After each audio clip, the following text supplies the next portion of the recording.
All right. I believe we are live. The button has been hit. What is going on, everybody? This is Rand L. Thor 19, the man with the million, back again with another Xbox 2 podcast. And of course, as always, the man everybody is here for, Jez Corden of Windows Central. What's going on, buddy? Hi, man. Happy Thanksgiving to you and all my American friends in the chat for Thursday, I believe. It was Thursday, right? Yes, Thanksgiving. Yeah. We don't do Thanksgiving in the UK, but I ate some chicken, and I know it's not a turkey, but it's close enough. So I had some chicken in honor of the American holiday. So what would be your equivalent of a Thanksgiving over there? I don't think we have one really. Like, what is Thanksgiving celebrate exactly? I'm not even sure, to be honest. It's not Black Friday. It's nothing to do with Black Friday, right? Well, you know, right now I would say more people are probably looking forward and celebrating Black Friday when they can buy TVs at a ridiculously low discount than celebrating Thanksgiving when the Pilgrims and the Indians got together and, had a meal or whatever. Oh, is that what it is? Yeah. Oh, okay. At least that's what it's supposed to be. Okay. I suppose I should probably Google it at some point, but yeah, I don't think we have an equivalent thing in the UK, but we just eat lots all the time, I guess. I'm kind of jealous. I suppose Boxing Day is sort of similar, which is like the day after Christmas here is kind of like the day where you're supposed to visit family.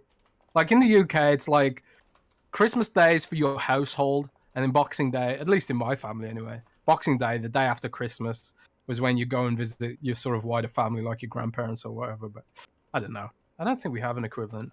But I'm jealous because any excuse to eat lots of food. But I don't know. I was working most of the time because of Black Friday deal spam on Windows Central. Yeah, so how does that work? So you just gather up all the deals and start writing out articles and tweeting things out and stuff? Pretty much. I mean, back in the day, Black Friday was just sort of like this sort of disorganized thing, but now it's like all super organized, and companies email you their Black Friday deal embargoes like it's a game launch, and like, yeah, we're having these deals, please write them up and stuff like that. And everyone's deal hunting, and that's where a lot of the traffic goes for this weekend. So yeah, I was hunting for Xbox deals to share out to everyone else. So that's how that goes down. Anyways, yeah. Do people really like? I'm tired of Black Friday. Do people really click on that stuff? Like, or oh my god, you have no idea. You have no idea how much traffic goes towards Black Friday. It's crazy. Everyone's deal hunting. Really, it's for Christmas. Really, people buying gifts and stuff like that, trying to get a good deal on some headphones or whatever. Xbox Game Pass had a pretty good deal over at GameSpot. Right. But I'm exhausted. I'm exhausted by Friday, man. Well, I'm exhausted. Speaking of good deals, Jez. Oh, speaking of good deals. Once again, the Xbox 2 podcast is sponsored by Manscaped, and they have a pretty incredible deal going on for Black Friday. Everybody's searching out for their presents for the holidays. And even though Black Friday was yesterday, the deal's still going on all the way through Cyber Monday. And it's time to gear up and get yourself the gift of shaving this holiday season. I'm talking about the Manscaped Perfect Package 4.0. The Performance Package 4.0 is the best in the business. This hygiene bundle includes the Lawnmower 4.0 trimmer, Weed Whacker nose trimmer, Epic Manscaped boxers, travel bag, and liquid formulas. Usually you get 20% off and free shipping with code XB2 at manscaped.com. And that's 20% off with free shipping at manscaped.com. But because this deal kind of compounds with Black Friday, you actually get how much off, Jez, this time? 45%? 45% off. So the Black Friday deal for Black Friday through Cyber Monday, 25% off. And then with code XB2, you get another 20% off. So you get 45% off, and that's on everything. That's on every product they've got on manscaped.com. So if there ever was a time to get shaved plums Now is the time, friends. Yes. So Man. if you're looking for presents, make sure you keep Manscaped in mind. But anyways, we do have a couple super chats I wanted to get to. One from our buddy Flame, who says, "Hello, gents. Hope you all had a great holiday week. Hope you ate plenty and stocked up on 3-month Game Pass cards, nearly half off." You talked about those were big deals. I did see a lot of people buying it. Now, if you guys don't know, with Xbox Game Pass, you can stack up to 3 years or 36 months. I know some people don't know that. So if those cards aren't, or if that deal is that deal still going on, or is it over? I think it's still going on, but it's all sold out at Amazon, and I think GameStop's the only place that still has it. Okay. So I'm gonna drop a sneaky link in the chat if you're looking for a deal on Xbox Game Pass. Yeah.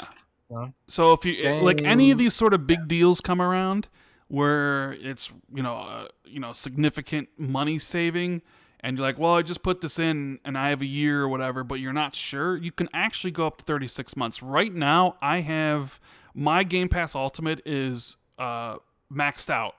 I'm good for Xbox Game Pass Ultimate until November 20th of 2024. So I'm good for the next 3 years.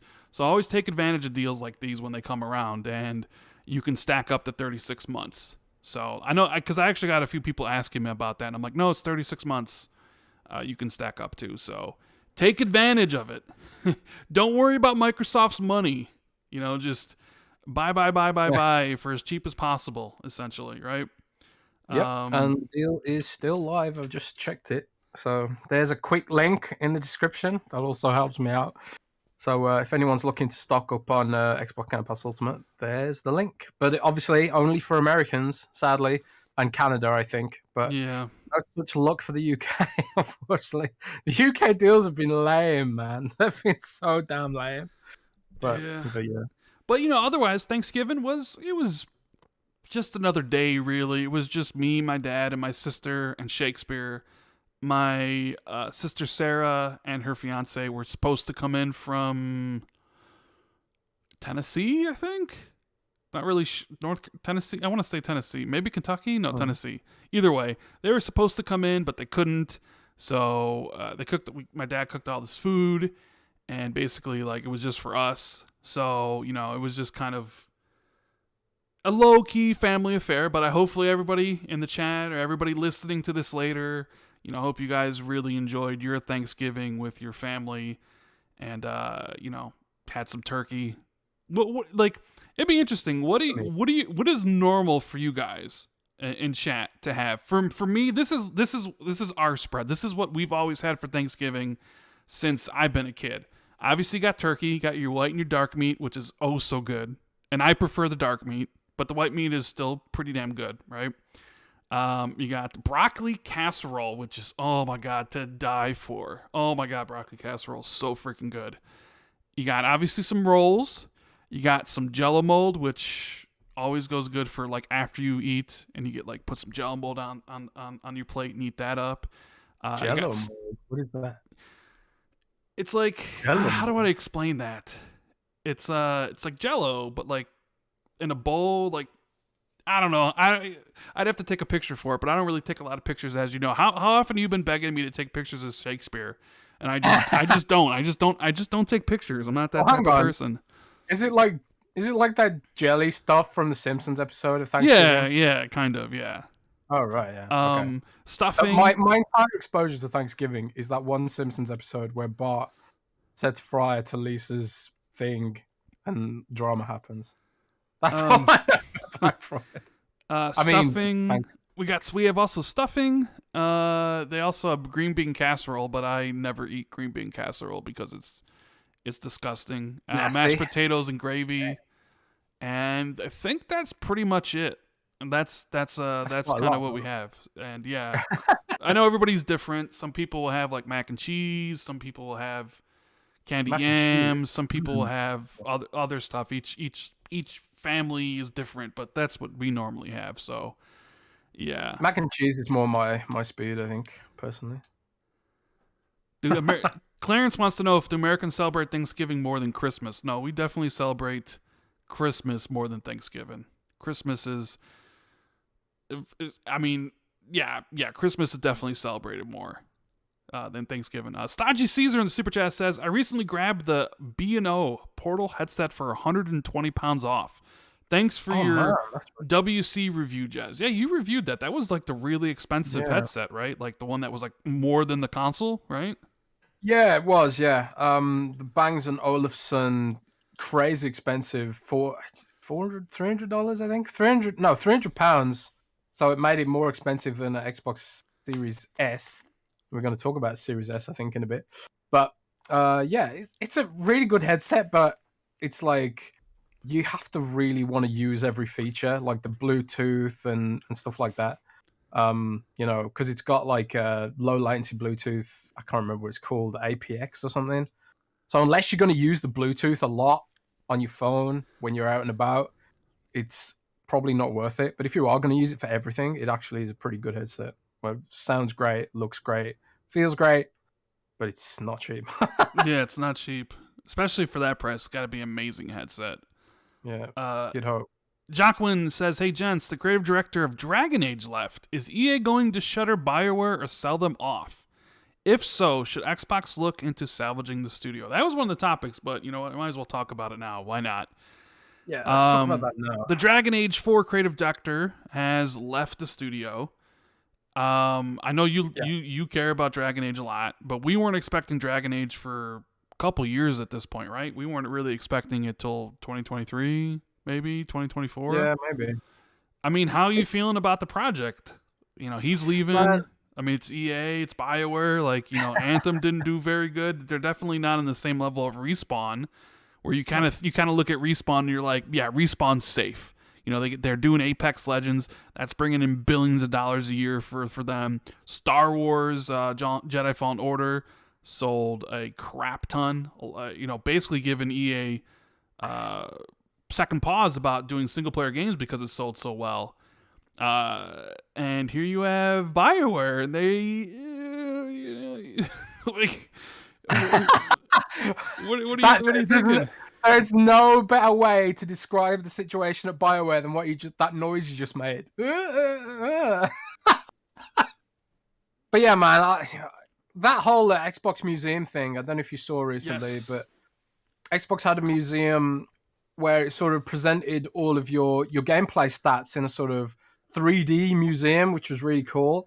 But like, for me, I was surprised to see that like Dragon Age Origins was one of my most played games. Monster Hunter World was my most played game, but there was like a couple of years where Dragon Age Origins was my most played game.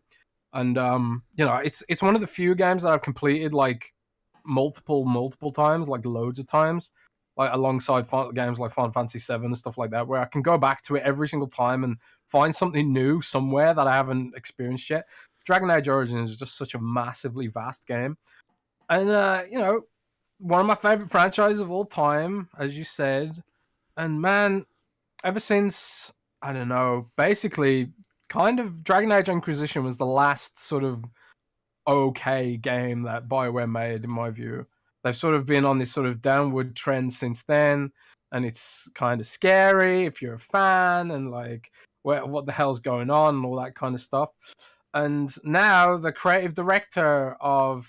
Was it the creative director exactly, I think? Yes, it was the creative director, yes. The creative director of the entire sort of Dragon Age franchise has left, which isn't exactly what you want to hear about if you're, you know, patiently waiting for Dragon Age 4, I guess, to come out. But, you know, on the one hand, and I'm the first person who'd be negative about this because I have no faith. I've said before on the show, I have no faith in EA to deliver a quality game anymore. I don't care that Jedi Fallen Order happened. That was all Vince Zampella. I could probably pronounce his name wrong. How do you pronounce his name? Do you know? I believe you said it right, Vince Zampella, yeah. Zampella, okay. So that was all Vince Zampella and stuff like that. And yeah, he's like high up at EA now, and he does oversee a lot of that stuff. But still, I don't trust EA.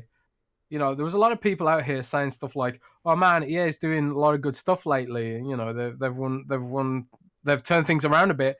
I'm like, yeah, well, look at all the criticism going at Battlefield 2042 right now. Are you sure about that? Like, EA is going to EA. That's just what EA does.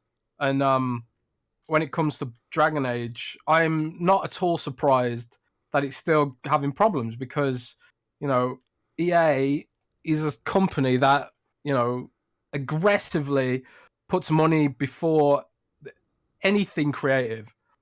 There was a leak, a supposed leak that from an anonymous source that we can't confirm as being true or not, frankly. But they were talking about this leakster worked on supposedly, I should say, unverified, supposedly worked on Battlefield, and he said that EA was all about putting monetization first, and the gameplay considerations were always secondary, which is why the game now has like these weird operators and nobody likes them and everyone's pissed off about it and stuff like that. And Dragon Age 4 was also going that way because originally it was going to be another service game like Anthem, and we all saw what happened to Anthem. Decent game, right up to the end where it had no end game, and then it was like, oh, they haven't actually thought this through at all. This is actually terrible. And then all their attempts to fix it just made things worse. And then someone discovered that all the weapon stats are completely arbitrary, and they actually just scale, and you can kill the last boss with a level 1 weapon because the stats on everything is meaningless. Like, just loads of weird stuff like that. And so thankfully, because of Jedi Fallen Order, they decided to make Dragon Age 4 a single-player game. But now we've got all these people leaving, and he's not the first either. Bioware has had a non-stop exodus of high-end, long-serving talent for years. And it just seems like non-stop, that there's sort of like no end in sight for the people that are leaving from Bioware. On the one hand, this is like kind of regular for the industry. Industry has a lot of churn and a lot of people moving around to different studios, trying new things. I believe Bioware's studio head actually left the company twice and then came back. He actually joined Microsoft, didn't he? Or has he left again? I can't keep track of all these people leaving. Do you know what I'm talking about? I can't remember his name off the top of my head. You're talking about Casey Hudson?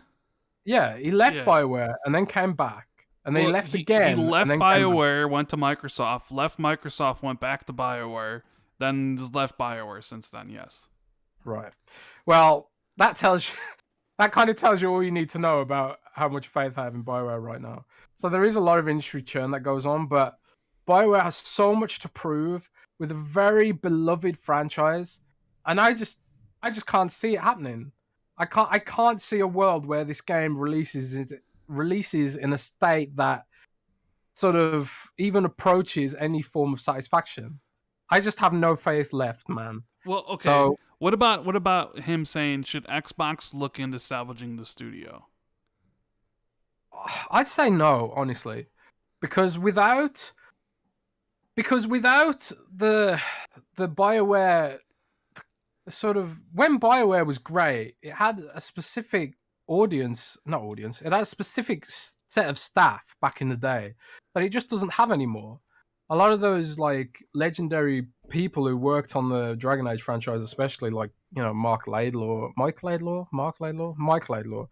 and other people like that, they're just not there anymore. So all the people who made BioWare what it is just aren't there anymore. So Microsoft could just hire the people that are left if they wanted to. I literally don't think that there's a universe where it makes any sense to buy BioWare, especially without the IP, because is EA going to sell the IP as well, or what? So no, I just think, I just think BioWare is going to be the next EA studio probably on the chopping block. I mean, it's sad to say, and I really hate to be cynical, and I try not to be, because I'm cynical a lot, but they've just got so much to prove, man, and I just can't see it. I think like basically all the good single player games out of EA are probably going to come from Respawn now. After they like totally nailed Jedi Fallen Order, I think like they'll be given sort of more freedom to sort of keep delivering on that IP. But, I think EA is going to keep too close of a rein on Bioware as it is right now after the failings of Anthem and stuff like that, and they'll be like stifling. I can imagine them like getting involved in every little decision, like, oh, that's no good, do this instead. Oh, this needs more monetization, do that instead. So because of Bioware like being under a microscope at EA and stuff like that as well, I think it's probably like not a great environment to be working in either, which is why they're probably losing talent as well. So it's just the way EA handles studios is garbage, you know? I actually agree with you that I think BioWare at this point in time is a shell of itself. And the doctors have left. And like everybody that made, BioWare is pretty much gone. So I don't really think they're a good buy if EA was looking to get rid of them. Xbox already has a ton of RPG studios. It's like, I think that's a pass for Xbox personally. Eddie the Psycho says, hey Jez, what's up, Agony Ants? Looking forward to some advice from the Xbox 2 dating podcast. Ooh. Oh yeah, I forgot we're a dating podcast. We're a total dating podcast now. Unkempt Talk says, Rand, how you feeling about the Wheel of Time show? I like it so far, even if it differs from the books. Love the podcast. Glad to catch it live. So yes, Wheel of Time is now available on Amazon Prime Video. I've watched all 4 episodes. I quite enjoy the show. I know it's not perfect by any stretch of the imagination at all. There definitely has some flaws. Pacing for one, they're going through these episodes pretty fast. And so sometimes I think it's hard to get some, maybe newcomers, maybe not, fully grasping the world or the concepts, or maybe not getting behind the characters that as quickly as they should. But the one thing I'll say is like it definitely, there are a lot of changes from the books, Jez. A lot of changes. Good or bad? Well, I guess it really depends on like. I guess it would really depend on the person you're asking. Like I never expect adaptation or I never expected it to be a 1-to-1 adaptation. Like the books are the books and the TV's TV and movies. Like I always can separate how I feel about each of the mediums. And I know that, taking a book and putting it on TV is going to require some certain changes because they're 2 completely different mediums. So for the most part, I'm cool with the changes. And I'm more looking at this show as being a new turning of the wheel for these characters. Like more of like, hey, this is an alternate reality kind of thing, or another aspect of their lives in another, that would be going more in depth with like the Wheel of Time essentially. But, yeah, like I'll always have the books and they'll always be with me. And I didn't expect the show to be a 1-to-1 adaptation. Like I still expect the story beats to happen pretty much the same way, like the big moments, who the characters are, like I think those will all remain the same, but they're definitely going to change how characters get to certain points. Do you recommend it for someone who hasn't read the books? I think so, because I've been talking to a few people in the community, like Obi-Wan and Luca. They've been messaging me about it, and Obi-Wan like loves it. He basically was telling me he does. For anybody that likes The Witcher on Netflix, he can't see how you could like The Witcher and not like the show. So okay, well, I've been watching The Witcher on Netflix and I really like it, so maybe I should watch this then. Yeah.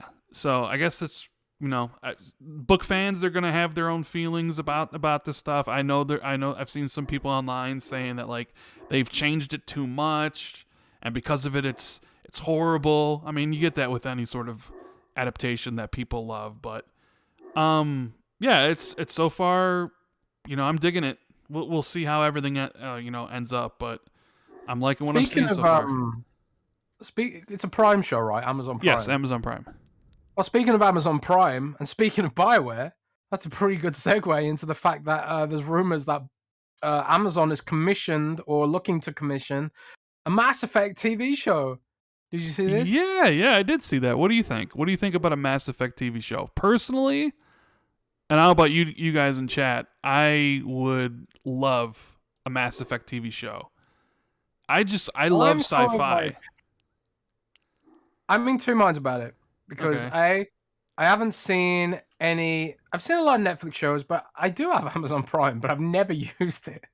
I use Amazon Prime for the deliveries. I don't really use it for the TV stuff.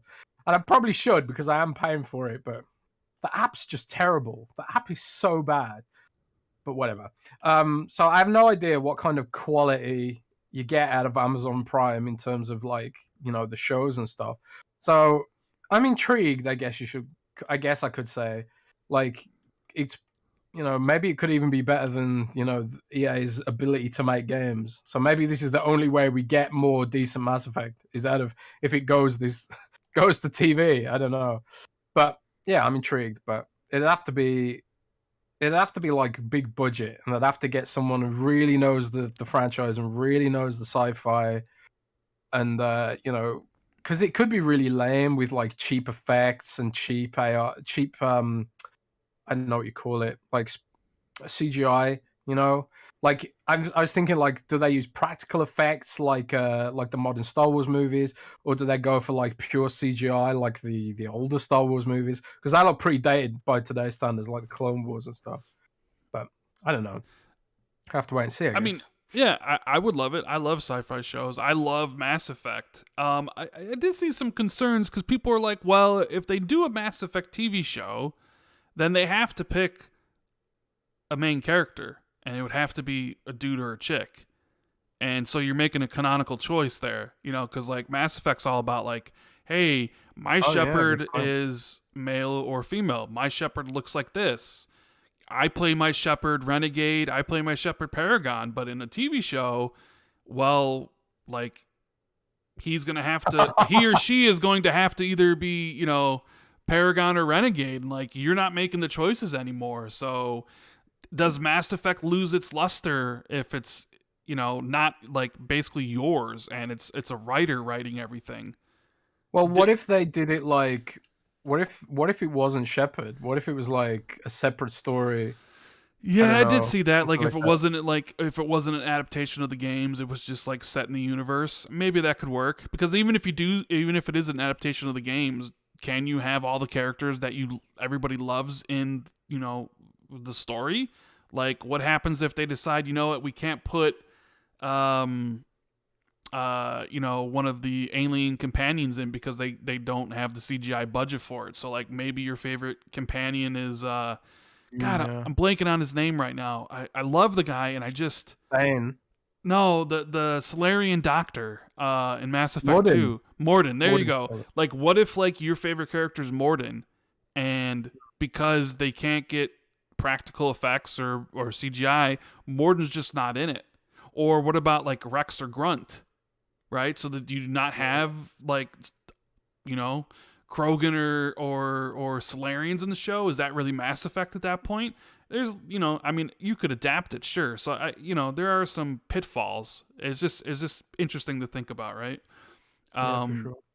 Hey, our buddy Sin Vendetta says, hey, Jez, your metal release of the week is self-titled by Scion, a debut metalcore band by the legendary metal vocalist Howard Jones and very talented guitarist YouTuber Jared Deans. Enjoy. Interesting. I will check them out. Yes. Can you drop me a DM with that in if you're on Twitter? Because otherwise I'll forget. Sherman Jacobs says that, let me see. We are the best, and he loves us both. Thank you, buddy, for the support. Nightwolf says, strolled into GameStop last night with a $15 coupon, not sure what I wanted, and lo and behold, they had the 20th anniversary controller left. That's awesome. I actually got the 20th anniversary controller as well. Like, it came in stock at Walmart, and I was just like, I don't know. I have the Aqua Shift controller, and I got the Forza Horizon 5 limited edition controller from Xbox. Like, do I need the 20th anniversary controller? And I was just like, yeah, why not? So I bought it. It's a very, very nice looking controller, but it's just like, oh. I was thinking on it, but I thought I don't need it. I got so many damn controllers at this point. Yeah. Sir X-Men wants to know did we watch the 8-Bit Christmas on HBO? I don't even know what that is, unfortunately. We don't get HBO in the UK. It probably would have been on Sky or something, and I don't have Sky. Rip. King Ram says, The Wheel of Time as a book is epic. The Wheel of Time as a TV show is okay. They are destroying the characters. Don't lie to yourself, Rand. It depends on which characters. I mean, I still think they're being true to, like, because they made a lot of changes, and I don't want to spoil it for people, but even though they've made changes to Perrin and Matt, I still feel like the core of their characters are still intact. I feel like Rand's still the same at this point. Egwene and Naveen, I always say her name wrong, I think are still the same. There are a lot of changes. And I'm not saying like the show is absolutely amazing. I'm just saying I'm enjoying it as a fan. I like seeing the world and the characters brought to life, even if the book is not being adapted 1-to-1. You'd have to tell me which characters you think are being destroyed. So, yeah, appreciate all the support, everybody. Yeah, guys, rock. Yeah. So Jez, you mentioned before the Xbox Museum, and what'd you think about their first foray into the metaverse? Did you explore? Is that I don't know. Isn't that what metaverse is? Little character running around a virtual world. The only thing different would be like putting on like a VR helmet to be in there, right? I guess. I suppose like that you need to do it in VR. Really, I wonder if it supports VR because there is like a web VR thing you can use. Maybe it does support VR. If anyone's got an Oculus Rift in chat, test that out because I want to know if it supports web VR or whatever it's called. But I thought it was pretty cool. You know, it seemed like a lot of work. Frankly, I sit there thinking, man, how much effort went into this? That's a lot, you know. But it was cool to see, I guess. I saw some complaints on Twitter that the data wasn't accurate. Yeah. No, some of the data definitely wasn't accurate. It like said my first login on the 360 was before I got the console. Like I know when I bought the console it was January of 2006, but it said I first logged into it like November of 2005. I didn't even have the console in 2005. So there's some of the stats are definitely awkward. Did you see it was like built on the back end of like Google's cloud? I didn't. Yeah, I think I saw Tom Warren tweet about it. Like, maybe that's because it has the VR stuff. Because I don't know. Maybe Microsoft doesn't support web VR if it is VR. Maybe it isn't VR. Maybe I'm just talking out my ass. But I don't know. It was cool anyway. But that's interesting that it's on Google's cloud. Yeah. Yeah. So I kind of went in there. I screwed around with it for a little bit. Didn't run very well on my PC. Didn't look good. Looked like I couldn't read anything. I don't know. The text was like basically garbled and unreadable. So I had to do it on my phone. But yeah, my brother had that issue on his computer. That's weird. Yeah. So I mean, I would rather do it on a browser. So I had to do it through my phone, and I was kind of looking through the 360 stuff, and I'm just like, I know all this stuff, right? Like I lived through all these eras for the most part, like. So I was like, I just wanted to see my own stats, and it was like, hey, you know, my most played game was PUBG, like, which I figured it was, because I played that game a lot. So, no, it was a cool little celebration for the 20th, though, like the history. Well, embarrassing, huh? Embarrassing. Yeah, play a real game. Like, you're the one. You're the one playing Monster Hunter. Hell yeah! I actually. You know, it's funny. The museum actually made me think, you know what? I want to play Monster Hunter now, and I reinstalled it. So I wonder if anyone else saw their museum and thought, you know what? I'm gonna go on a trip down memory lane because of this. But yeah, it was a cool little feature. Did anybody install any games that you saw in your top 5 and be like, I'm gonna play this, like Jez did, or is Jez just the weird one here? Edward King says Xbox should go after Casey Hudson's startup studio, and Sir X-Men says it was about people trying to get the first NES funny movie. I'll have to check it out. I didn't see it. I don't really go on HBO that much. I usually got a lot of shows I watch on Netflix, and I've been kind of watching stuff on Prime because Wheel of Time's on Prime. But yeah, Snake says Battlefield 2042 is the worst Battlefield ever released. DICE stripped it of 2/3 of what makes a Battlefield. From classes to destruction, it feels so shallow. Yeah, I know I haven't really played it. Much quicker than I expected. Yeah, I haven't played it as much as I thought I would. Mainly because my friends all dropped it once Halo came out, and none of them have gone back to it. So, I'm a huge Battlefield guy. Like, I still think Battlefield 20, as bad as Battlefield 2042 is as a Battlefield game, I still found it a million times more fun than Call of Duty Vanguard. But it is a terrible Battlefield game. Like, I've already bounced off it, and I was expecting Battlefield 2042 to sort of be my go-to multiplayer game. Like, even over Halo, I expected that to be the case, but instead, I'm going through Dark Souls instead. So I've opted out of Battlefield 2042. There's so many problems with it. There are so many damn problems with it. Like, not bugs either. Weirdly, not bugs, because I remember the launch of Battlefield 3 and even Battlefield 4. They were quite buggy. Battlefield 3 especially, you had this whole like rubber banding thing where you took a few steps forward and then you'd rubber band, the server would rubber band you back a few feet and stuff. Battlefield 2042, bugs-wise, at least on Xbox, feels relatively solid, but there's just all the gameplay decisions they've made. Like, at first I was like, actually, I kind of like the freedom to choose what weapons my operator has or whatever. I quite like that freedom to be like, an engineer with a med crate. But then I got killed by a sniper because he had a rocket launcher, and I was like, should a sniper really have a rocket launcher? Kind of thing.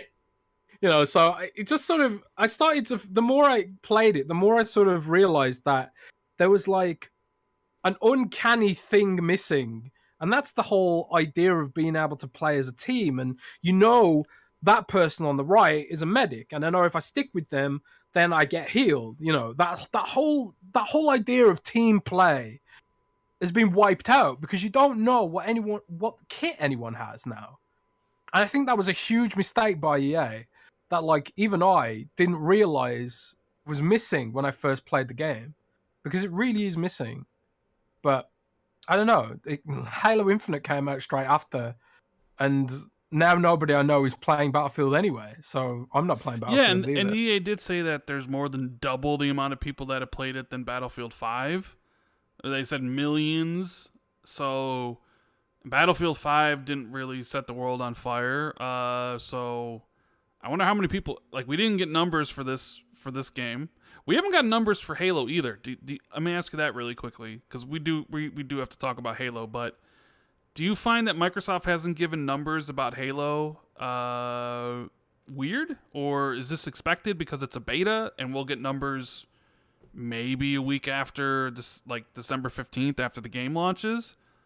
That is strange, actually, that they haven't given numbers. I would have thought they would have done, because it would have been good momentum after all the success they had with Forza. And obviously they shared a lot of Forza numbers. They shared a lot of Sea of Thieves numbers as well when that launched.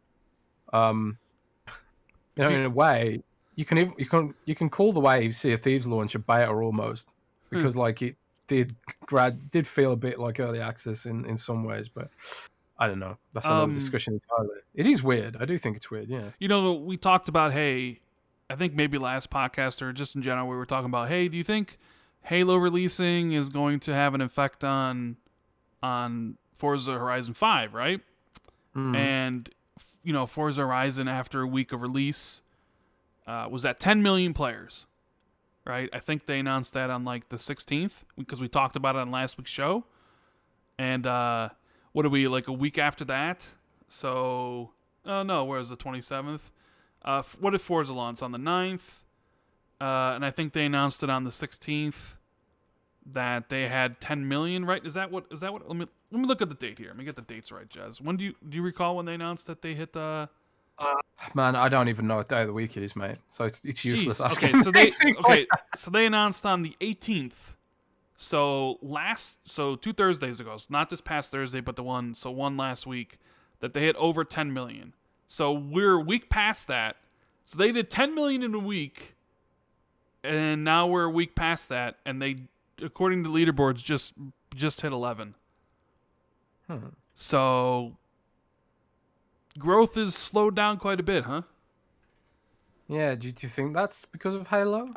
Well, I mean, if you go look on Xbox.com right now, the most played game on all of Xbox is Halo Infinite, over Call of Duty Warzone, over Fortnite, over every game. It's number one. And Forza Horizon 5 was number one over all those games as well. And now that Halo's number one, Forza Horizon 5 is, I think, last time I looked, number 4 or number 5. I'm just saying, do you think that was a mistake then? I don't know if it's a mistake. Because they've underestimated Forza Horizon before by their own admission. Have they underestimated it again and thrown them a curveball? Because that's kind of lame in a way. But then again, you have to think that maybe there's just like a finite number of Xbox players anyway, because there's a chip shortage and stuff, and at the end of the day, if people are online and playing, that's all they want. But it is interesting to see, especially if they're factoring in Steam numbers in that, right? Because Halo Infinite's on Steam too, isn't it? I think. Yeah. Well, I don't know if it'd be factoring on the Xbox most played games chart, but hey, Forza's definitely factoring in Steam numbers because it's just a player list. I don't know. I thought it was interesting, right? Like 10 million after a week, and then over a week since then, and they've gone up 1 million. So I don't know if that's typical. I don't know if that's typical of a slowdown that the game would normally hit, or that everybody wanted to play it, who really wanted to play it in the first week, and now that Halo's out, everybody kind of moved to Halo. It's just, I don't know. I guess we'll see. What Forza Horizon 5's like in 5 months, or when the first expansion comes out or whatever, right? King Ram says, "Stop being lazy, podcast listeners, and hit the like button. Blood and bloody ashes." So yes, if you're enjoying the show, make sure you hit the like button, and please share this out, because YouTube doesn't do their job sometimes. Sin Vendetta says, "The Xbox Museum made me realize that I'm 150 hours off from Dark Souls 3 overtaking Destiny as my most played game. So now I'm playing a lot more of Dark Souls 3. It was funny. I was on Xbox Chatter Days today with Miles, your coworker, and he's been playing Dark Souls 3 a lot recently too. Everybody's just playing Dark Souls 3. Yeah, I played Dark Souls 3 a little bit. Yeah, I played Dark Souls 3 a little bit earlier, and then I thought I shouldn't play this until I finished Dark Souls 1 and 2. Like, it just felt wrong somehow. Even though with FPS boost and all the enhancements, it looks really, really great. Like, honestly, you wouldn't be able to tell that it had been a 360 game. It looks absolutely stunning. There's like a crystal lizard thing right at the start. It looked absolutely amazing. Like something I would have expected out of Monster Hunter more like. But yeah, so I'm playing Dark Souls 1. I'm determined to finish it because I've started it about 3 or 4 times, and I just always bounce off it for whatever reason. But I don't have to play any more games for work now for the next several months. So in this down period of not having to play games for work, I'm gonna go through the Dark Souls games. I'm determined. And you're not doing the review for Halo, right? No, Brendan Lowry's doing the review for Halo. And he's our Halo expert. He reads the books. He does all that crazy Halo stuff. So you're going to get a full-blown, in-depth review from Brendan, who knows way more about Halo than me. But I might write an editorial about it, because I have completed the game, as I mentioned on this show previously. And I do have thoughts. Layman's thoughts, but thoughts nonetheless. Yeah. Just like a second opinion. I forget. Yeah, second opinion. I'm going to screw up this name. Sasquatch in Time says, "With Back and Pack, could I use my Xbox One S console to install original Xbox physical discs and play them digitally on a Series S? You guys rock." Thank you. What do you think about that question? What was that question again? Sorry. With Back and Pack, could he use his Xbox One S console to install an original Xbox physical disc and play them digitally on a Series S? That's an interesting scenario that I'd never considered. The only way to find out is to try it, man. There might be a port conflict or something. I don't know, but I don't have the setup to try that myself. So how would I'd that say go work? for it. So you would have the Series S plugged into what, the in of the One S? Yeah. I would That's assume it would work because it's just a signal. But wouldn't there be a lot of lag, there might be some latency. Yeah. a lot of Like latency? when you use the HDMI in on the series on the One S, there is latency. So Yeah. FapFolder93 says, thoughts on the Prime TV show Expanse? If they can have the same effects in CGI Mass Effect show, I'll be pleased. Fly, Eagles, fly. I love the Expanse. it's weird you mentioned that because someone's been evangelizing the Expanse to me recently. It's So really good. I might check that out. And if they could get the people who make the Expanse to make the TV show, then you're set because the TV show is really good.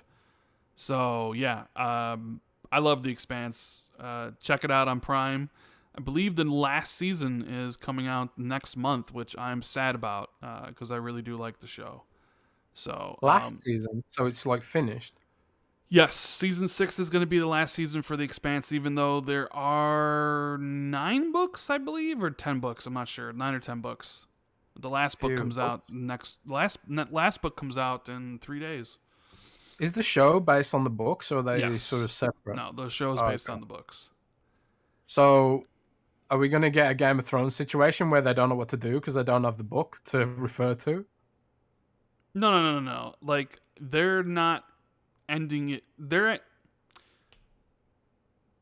essentially. Do you know what I mean? I know what you mean. But no, like they're ending the show at a different point than like where the books are ending, I think. Right, okay. So, let's see what else we got here. Jez, your favorite game of all time, the one that you spent so much time evangelizing in this podcast, where when we do what we're playing, you always would skip over because, who wants to listen to you talk about that game? But apparently, there's rumors going around that this game may be coming to Xbox and perhaps might be even announced at the Game Awards. Final Fantasy? That's World of Warcraft. Oh, right. Oh, that game. That other game. That dead game. But yeah, I saw these rumors. Someone looked at the Xbox website source code, and they think, at least this was a rumor. Like, anyone can edit source code on their browser and take a screenshot so it looks like it's part of the website when it's not. So it's hard to verify if it was real. I think it might have even been proved not real. I'm sure I read that somewhere, but I don't know. But it is a rumor that World of Warcraft will come to Xbox. I actually heard this rumor ages ago. It's like been an industry rumor for a little while. And it makes sense, Rand. It makes a lot of sense. Because last expansion, Microsoft and Blizzard worked together to add support for full-blown support for Xbox controllers and the Xbox Adaptive Controller, which is obviously two things that you'd need if you were coming to Xbox. And if they are bringing an Xbox, and I believe it's true. I believe it to be true. This is an act of desperation from Activision because that is not. It's not like. It's weird because it's something that you'd think should be celebrated, but to me that's an act of desperation of a dying game that's looking for anywhere to find new players, because WoW is dying. There's no other way of saying it. WoW is a dying game. Like all of the metrics that they share with shareholders suggest that Blizzard's shedding players non-stop from all of its IP, not just World of Warcraft either. And the reason it's dying is because Activision's underfunding it. Because that's Activision. They want something for nothing. They want the devs to make expansions that are as complicated as Legion and as feature rich as some of the old expansions with half of the devs and less dev investment. And you can't do that. You have to invest more to get, because people's expectations go up, they don't go down. You have to at least be as good as the last expansion, and they're not. the last two expansions were worse than Legion, and Legion was the first good expansion in several other expansions. And the game is not doing well. So on the one hand, it's kind of cool to see it finally come to Xbox, but on the other hand, World of Warcraft is in the worst state that it's been in since maybe the last 12 years, and it's barely worth recommending these days. But, if you've never played it before and you want to give it a go, see what all the fuss was about, and you don't have a PC, you'll be able to play it on your Xbox. It just sucks that it had to come now when the game's basically in its death throes. And Rand, it reminds me of something. It reminds me of how Activision treated another one of its IPs before they killed it. Guitar Hero. Do you remember that? Do you remember Guitar Hero? I do remember, yeah. So Guitar Hero, like back in the day, Guitar Hero was a huge IP, massive IP, made ridiculous amounts of money, sold ridiculous amounts of copies. But they overdid it. They released new Guitar Hero games, sometimes twice a year, not just once a year, because basically it was just reskinning the old game slightly, maybe tweaking the graphics slightly, licensing a bunch of songs, and just releasing a new version every few months. And that I suppose they thought nobody would notice, but people got sick of it. People got absolutely sick of Guitar Hero, and they got so sick of it that it sort of cannibalized itself until it just died. That's what Activision is doing to World of Warcraft right now. It reminds me exactly of Guitar Hero, where they're sort of like, let's see how much money we can squeeze out of this before we finally put it to bed. And, I welcome them to prove me wrong, as I've said repeatedly, but I don't think I'm going to be wrong. I don't think I'm wrong about this. You think if because World of Warcraft has been rumored for Xbox for years, right? Years and years and years and years, and it's never come. If it would come like 5 years ago, that would have been a big deal, right? Yeah. But if it came midway through Legion, which was about, I want to say 5 years ago-ish, it would have been a huge deal. Because Legion was a really good expansion, had a great story, made a lot of sense, had great features, it gave you reasons to want to log on every day. It was all class-based, so every class got cool stuff. But now there's literally no reason to log on. All the features were like rehashed of previous expansions, like they've run out of ideas, and they just keep like cutting things that people don't want them to cut, and then they backlash and re-add it afterwards in a half-baked way. I don't know. It just is what it is, man. So do you think this time it's actually true? Do you think it's going to be announced that the Video Game Awards is, I can believe it. Yeah. I can believe it. I can believe that's something they've been working on. I also think it could be a reason why World of Warcraft's not doing so great. Maybe because they've sent a load of the devs to work on that version of the game instead of actually, making Shadowlands good. But Shadowlands has been one of the worst expansions I've ever played in. Worse than Cataclysm in my view, which is regarded as the worst expansion. So I don't know. And yeah, someone in chat says, Ruthwick says it's crazy how Jez is saying Activision ruined. Wow, like Blizzard's not even at the table.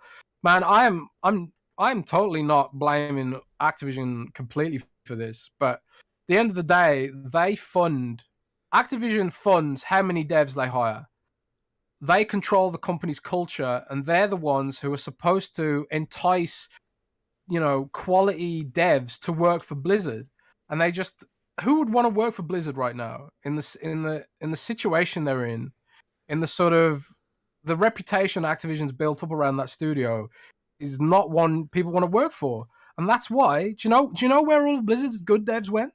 Where'd they go? They went to Riot. They went to Riot to work on League of Legends and all the League of Legends extra games that are coming out in the next few years, like that.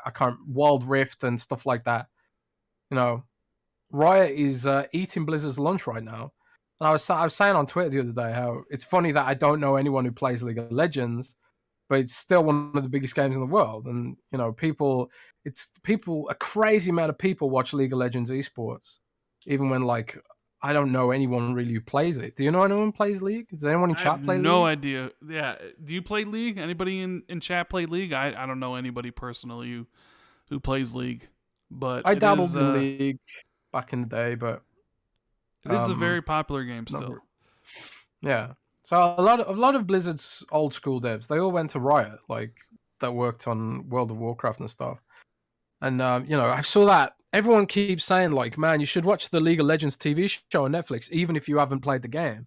Like, this is all stuff Blizzard wanted to be able to do, but couldn't ultimately because they weren't being funded properly. So it is what it is. And my sorrow is immeasurable with lamentations for World of Warcraft's decline. I have emotional feels about that game, man. I know you do.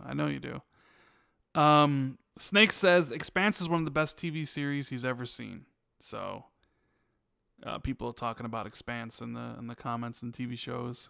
I love the Expanse. I do. I want to check it out. I'm going to check it out. What? It's on Netflix? No, it's on Prime. Oh, okay. Well, I guess I'll have to watch it on Prime then.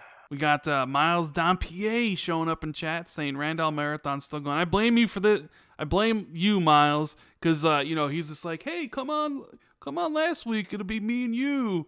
And I was like, all right. And then he's like, nah, I got a bigger guest. We got Grub coming on. I'm like, well, okay, Grub is pretty cool. All right. And then I'm like, oh, I'll do it next Saturday. And then we were going to do the show yesterday and then I wasn't going to be home. So I was like, yeah, I'm like, should I cancel on Miles? It's really short notice. But I was like, nah, I can't do that to Miles. I didn't want him to put out there like, well, no Chatterdays because Rand, he's an asshole. So here I am pulling double duty, doing 2 podcasts back to back. We'll probably be talking about the same stuff, and I'm probably going to try to say the same thing and just in a different way.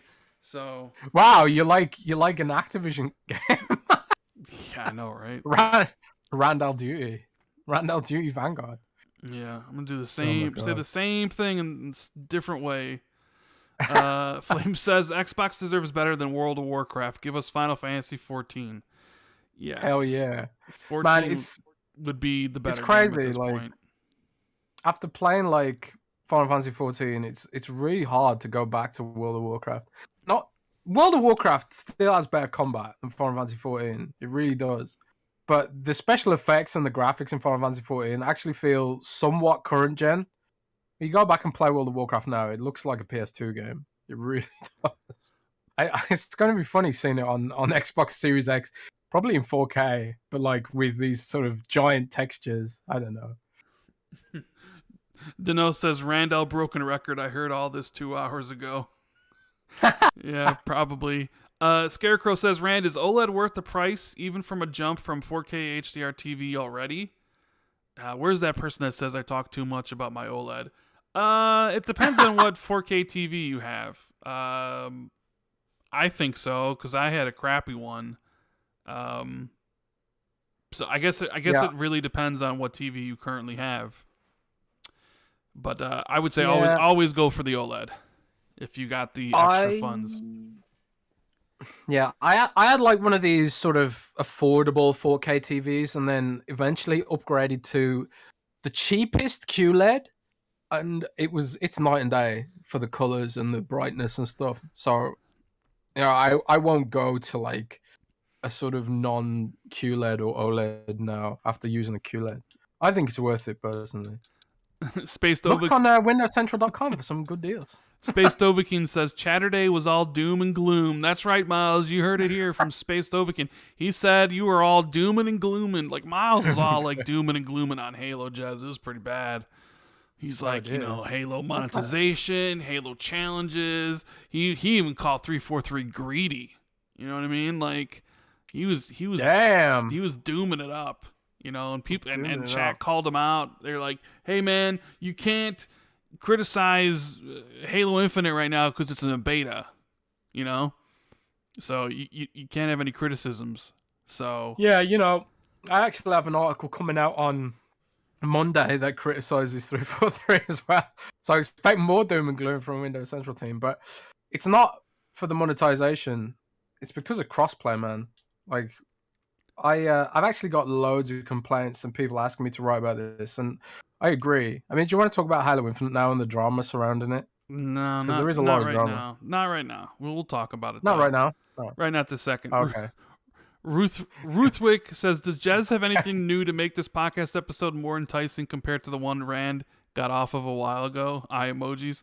No, it's gonna be the same thing said again. So, if you already heard me talk about this once, I mean, Jez might have a different take on stuff than Miles. You know, Miles is dooming. So Miles is dooming. I mean, Miles is Dooming basically dooming. like, you know, Xbox should shut down. Phil Spencer should just retire. You know, like it was bad. Damn. It was bad. The thing is, you got to remember that the doom and gloom partially is because we love this stuff.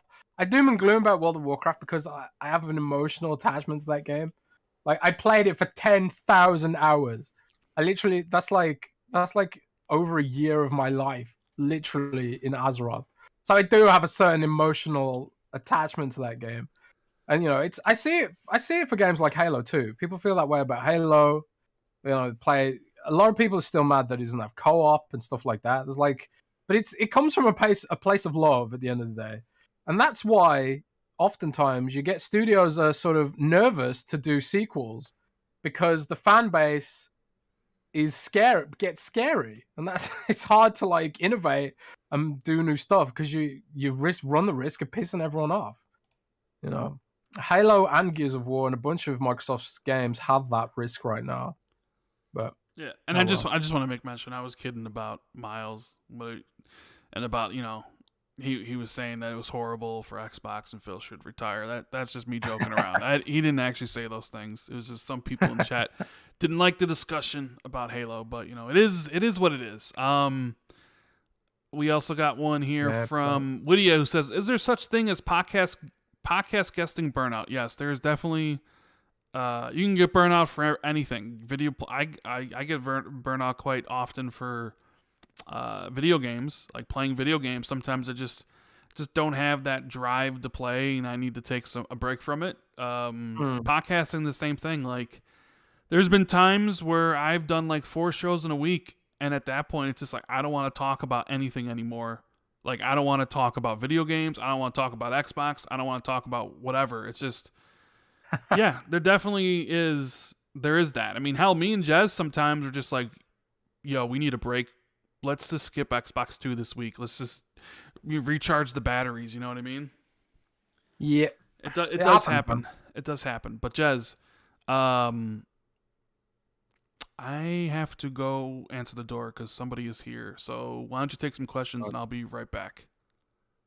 Okay, chat. Rand is going to be Rand Aldorman, so you've got me to contest with for a little while. Hit me with some questions while we wait for Rand. And therein lies the perils of doing a live show, unfortunately. Sometimes things like that happen. But yeah, hit me with some questions, chat. Hit me with some questions. And don't forget, use the code XB2 for 25% off at manscaped.com. So yeah, guys, hit me with some questions. There is a delay on YouTube. Man, I miss Mixer, man. When Mixer had like no delay whatsoever, and like you say, ask some questions. You don't have to wait for anyone to come. So Poochie says, so VGAs, what about the VGAs? Come on, man, you got to be more specific than that. Goat says, any leaks? Not today, I don't think. You know, actually, I'm pretty close to being fresh out of leaks. After that sort of Project Midnight leak for Compulsion, I'm sitting on not very much right now. Not very much right now. Jez, how are things going with FF14 coming to Xbox? From Kuri Cosmos. I have no idea. I haven't heard anything recently. It's always the same answer from sources. We're working on it. I was told that Square Enix's culture is a bit weird. Square Enix it gives their subdivisions a lot of freedom. So the dev of Final Fantasy XIV is actually called Square Enix Business Division 5. That's literally what the dev's called, is Square Enix Business Division 5. And they have a lot of freedom. So for Microsoft to engage with them, they have to actually like build up a relationship with the business division, not necessarily Square Enix itself, but like that's why it seems weird that sometimes Microsoft gets a lot from Square Enix, but not other parts because they're a sort of fragmented company. Like the Western business of Square Enix is very segmented away from the Japanese business divisions, for example. So Microsoft has to work to build up those relationships, and that's what they're doing right now, I think. Jez, Will Dembeck says, will you keep playing Halo multiplayer? I think I will. I'm sort of waiting to see how it pans out through into beta. I want to see what changes they're making with listening to fan feedback and stuff like that. I really want them to disable crossplay because it's so annoying when you get killed by someone because they're using a faster input than you. And I shouldn't have to plug in a Razer turret to play Halo fair. And I've done it. I plugged in a Razer turret and wiped the floor with people because it's just, you can just turn faster with a mouse. You just can without sacrificing aim, you know? It's not like you have such a huge disadvantage with the controller, but you just have to sort of play differently. And there's also like hackers. I haven't encountered a hacker in Halo yet, but I have seen hackers in Battlefield, which also has forced crossplay, which is really annoying. So I don't know. I don't know if I might just be like getting too old for all this competitive FPS stuff. If they really are going down this route of forcing crossplay and stuff, I'm just gonna play on PC instead, and I'll just sort of knock console FPS on the head, maybe. Jez, when do you stop playing games for work, then play games for play? Well, that's from Widia Santoso. So generally, it's sort of like we go with the season, right? If there's a big game release like Forza or Halo or Battlefield, it's sort of like the whole team goes hands-on with the game, so we can write guides and so we can write reaction pieces, and we go where the players are. If all the Xbox players are on Halo, that tends to be where we go. So it doesn't really leave a lot of room for playing games that I actually feel like playing. I've got like hundreds of games that are sort of half completed because I get so far through them and then I end up bouncing off them, which is why I'm really grateful that I actually was able to complete Halo Infinite because, they gave it so early during the press cycle that I was able to actually just sit down and play it. Oftentimes, I play games at the weekend, but sometimes I'm just so burnt out that I don't even play games. I just sort of, read or, read articles or do something boring. I don't know. It's, but this season now is sort of like the quiet time. Between December and March, I would say, is probably the quietest and slowest time for game news and game press. But it's weird this year because we've got loads of games dropping in January and February that we're going to cover. Like Final Fantasy 14 expansion in January, Monster Hunter Rise on PC in January, and then there's like a ton of games dropping in February. So maybe it's going to be busier than usual on this year. I don't know. But it's kind of cool as well. Gmar says, do you expect any reveals at the Game Awards? I think I've said before on the show that I am expecting Hellblade 2 gameplay at the Game Awards. That's not confirmed by me or anything. It's just sort of like a strong hunch based on hints and rumors that I've got. So I am expecting Hellblade 2, and I do expect other games as well. I think Xbox will have a few good stuff there to sort of cap off their year and sort of build hype for next year as well. What game is this? Zara asks. This is Death's Door. It was on Game Pass. I don't know if it still is.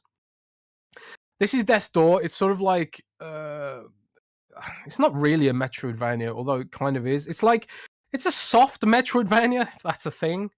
It's a soft Metroidvania slash hack and slash like roguelite, maybe. I don't know what genre you give it.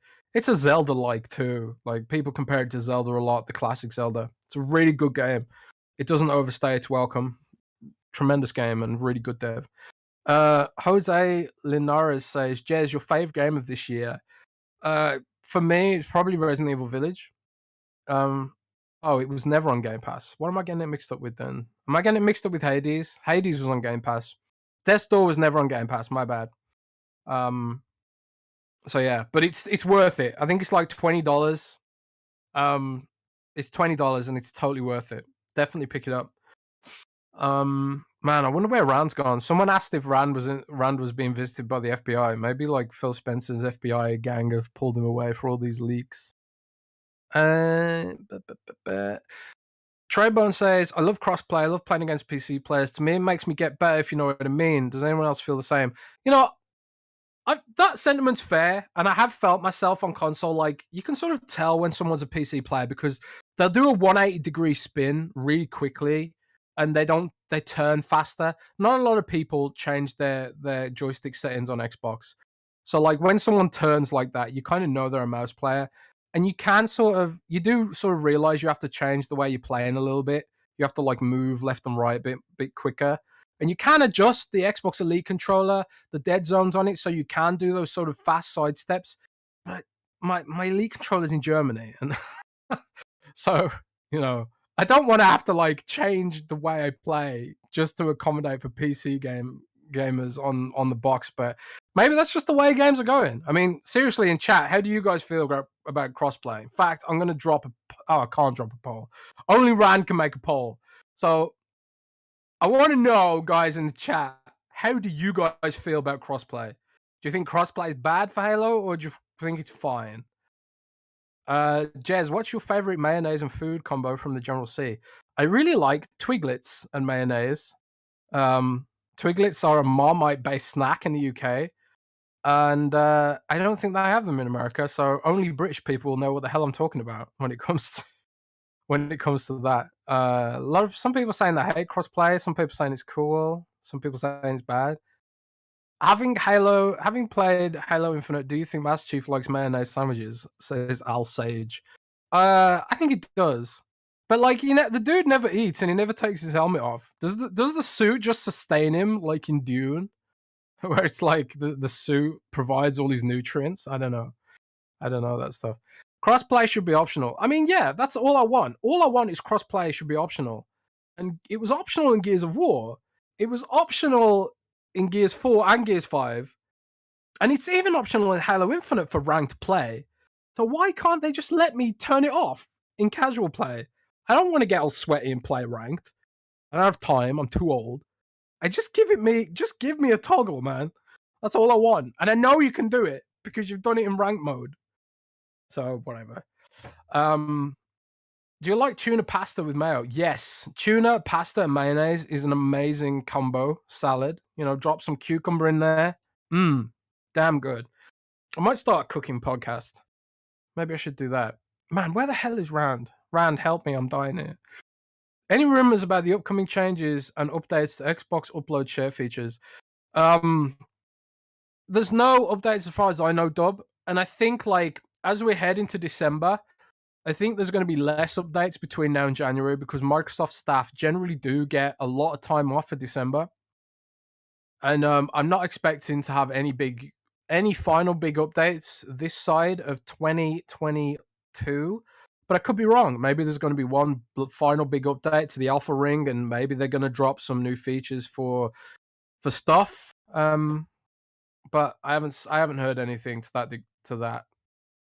that extent. Jez too old for crossplay, Corden. Yeah, maybe I am just too old, man. Back in the day when I was a young whippersnapper, I'd play Unreal Tournament 99 for hours. And, like, my friend was so sick at Unreal Tournament, he actually went 1v1 with a guy using an aimbot. The guy was just ridiculously sick at that game. And he had a sixth sense for when the shield belt was going to spawn. He'd know when it was going to spawn. And he practiced the spawn rates of all the different weapons. And he was able to beat a noob using an aimbot because of the shield belt. Man, it was awesome. Sad Stormtrooper says, what do you think about Halo mobile game? Well, we already had a Halo mobile game. It was called Spartan Assault and Spartan Strike with the Halo mobile games. They were all right. They were pretty good.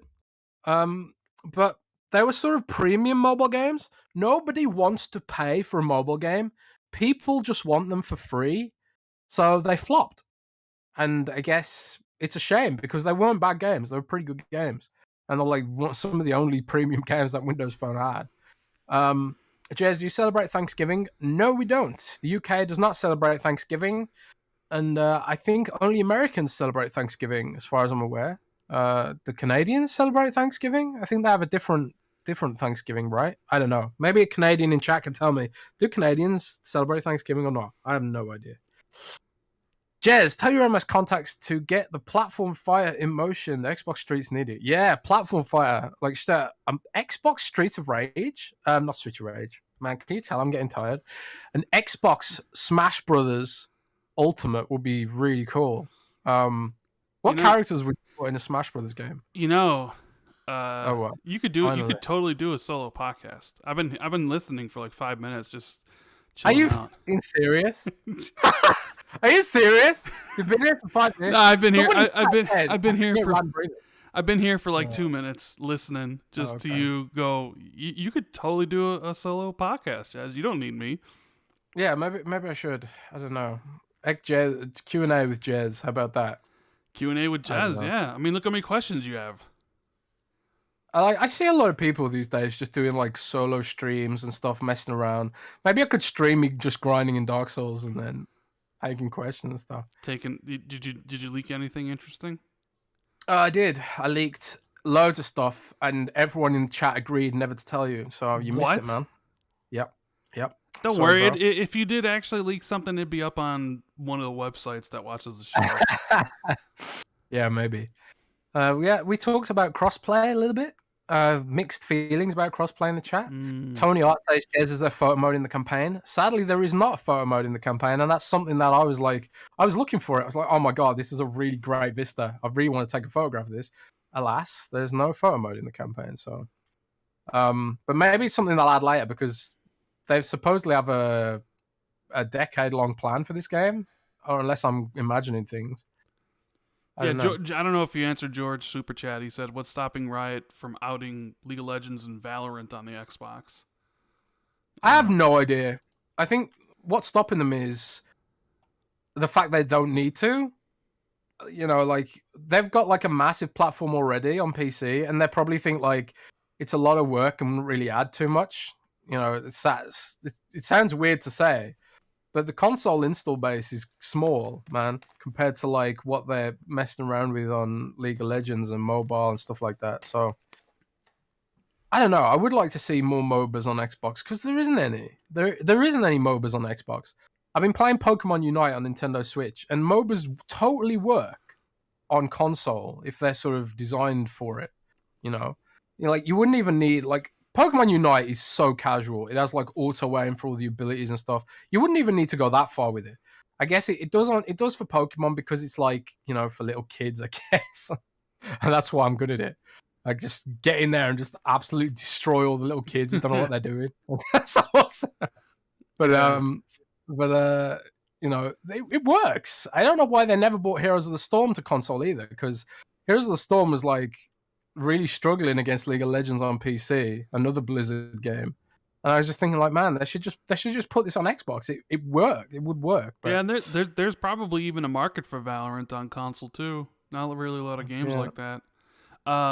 Farrell, he says, "You guys rock, and you make my weeks bearable." And Jez, where does Master Chief pee? Yeah, that's an interesting. That didn't Joseph Staten recently say in an interview that he does it in his suit? Yeah, basically, yeah. Just he doesn't need to worry about it. He just goes, and the suit does everything for him. That's I don't know how I feel about that. It's a bit weird. Yeah, no? Yeah, right. It is a little bit weird. Yeah, but it's whatever, right? It's whatever. It's whatever. So, did you guys happen to listen to the excellent Iron Lords podcast on Sunday? With Lord Cognito and King David and Lord Addict and Lord Sovereign. They had Jason Ronald on, Jez. Oh, damn. That's a big get for them. Yeah. And, Iron Lords is awesome, and they totally deserve that. Yeah, and one of the questions I asked was about, hey, what's up with the Xbox DVR and game sharing? And that, basically that Jason Ronald stated that improving the quality of video capture and the way it's shared on the Xbox Series X and S is high on the company's priority list. He said, quote, "I will definitely say that game DVR is the one area, the capture and share experience, that I wish we were able to make more progress on this year than we were able to. It's definitely a priority for us. We definitely hear the feedback. We made some changes, and we made some improvements to reliability and quality of captures. but we know we still have work to do there. So it's definitely a priority for us and something that we're going to continue to reiterate on. But definitely message heard, and like I said, it's definitely an area that I wish we were able to make more progress this year than we did, but it will definitely be a priority in 2022. So how do you feel about that? And that's cool to hear, because it sucks. Yeah. It's really bad. Like, honestly, even Nintendo Switch has a more reliable capture trimming feature than Xbox. But part of me wonders if it's because of HDR. Like, HDR seems to create issues because it's sort of a relatively new standard for video. Like, whenever you take a screenshot on Xbox with HDR turned on, it comes out looking like a total mess. I don't know if you've seen it, but if you upload it to your PC, you end up with something that's like gray and washed out. It's so weird. And there's no way to turn it off. Like, at least you can turn off HDR for clips, but you can't turn it off for screenshots for some reason, as far as I'm aware anyway, unless they've added that recently. So maybe that's why it's better on Switch. I suppose it's easier on Switch as well because it's 1080p, but it is pretty bad that it's better on Switch than it is on Xbox, and I do hope they fix that soon. Because I had a load of issues with getting pictures for my Halo preview because of the game DVR. Yeah. It's definitely one of those things that they knew there was issues with. There was even issues with it on the One X, and yeah, it's something that needs to be fixed. The sharing isn't also very good either. So, yeah, like Xbox is one of those companies that they listen to fan feedback, maybe even more than they really should. I mean, they're very vocal with their fans. You know, so I mean.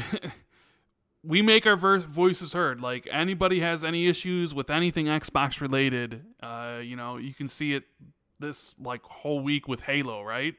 What's everybody like? We have one bad mother in the chat who says Halo is the most fun if he's had in gaming in years, and a lot of people are pretty much saying the same. You know, IGN gave Halo a 9, and we'll talk about the Halo stuff, but like, you wouldn't know how much people are really enjoying Halo this past week because. What are people talking about? They're complaining about other things. They're definitely Xbox fans are very vocal when it comes to the things they don't like. They'll definitely shout it from the rooftops, and game DVR and all those things are definitely something that people have been, you know, wanting fixed. So sometime in 2022, they're going to make it better, and yeah, I would assume. I don't know. I mean, just the sharing experience, because I've had issues where clips I would upload to or trim on the console don't actually work and can't upload. So it's one of those things, man, where it's like it does need work, especially considering, like you said, Switch does it better. PlayStation does it significantly better than Xbox does, and you know, it's just weird. It's just, part of it is, I think they've sort of put themselves in a corner because of the way the Xbox operating system is, because it's like it uses hypervisor and it's sort of like fragmented and stuff. So like the operating system that runs the games is separate to the operating system that, well, you know, is the operating system, and like they have to communicate for things like taking clips and stuff, I guess. And maybe that's where some of the issues are coming in. I don't know. I'm not technical enough to really call that, but it does seem like the operating system they've designed for Xbox has like its downsides. Great for backwards compatibility, not so good for things like this. Maybe, I don't know. That's my hunch anyway. Yeah. Let's see what else we got. Oh yeah. So we talked about the Sega deal, right? Yeah. And you wrote an article saying that it might be more significant than people really realize, but you know, you didn't say that they were going to be exclusive games or whatever, because there was this contingent of people that Xbox fans that were like, this is going to lead to, I guess, exclusive games, because Sega had to come out and clarify that their deal with Microsoft isn't about any exclusive games. Like, they won't be releasing any exclusive games for the platform, you know, in the near future. That it's maybe more of a deal for the super game or whatever the hell they're talking about that they have plans on. So, I mean, did anybody really expect Sega to make exclusive games? That's not what like you were saying at all in any of your stuff, right? No, I was saying that I wasn't saying they were going to make like a Sonic exclusive. I was just saying it's going to lead to more partnerships, like with Relic. Like I can see the next Age of Empires being made by Relic, and that's not going to be on PlayStation. So what is that? Not does that not count as an exclusive? I don't know. Like I totally see Age of Empires, the next Age of Empires, being Relic, and I see expansions being made by Relic too, because they've worked really well together and they're really pleased with it.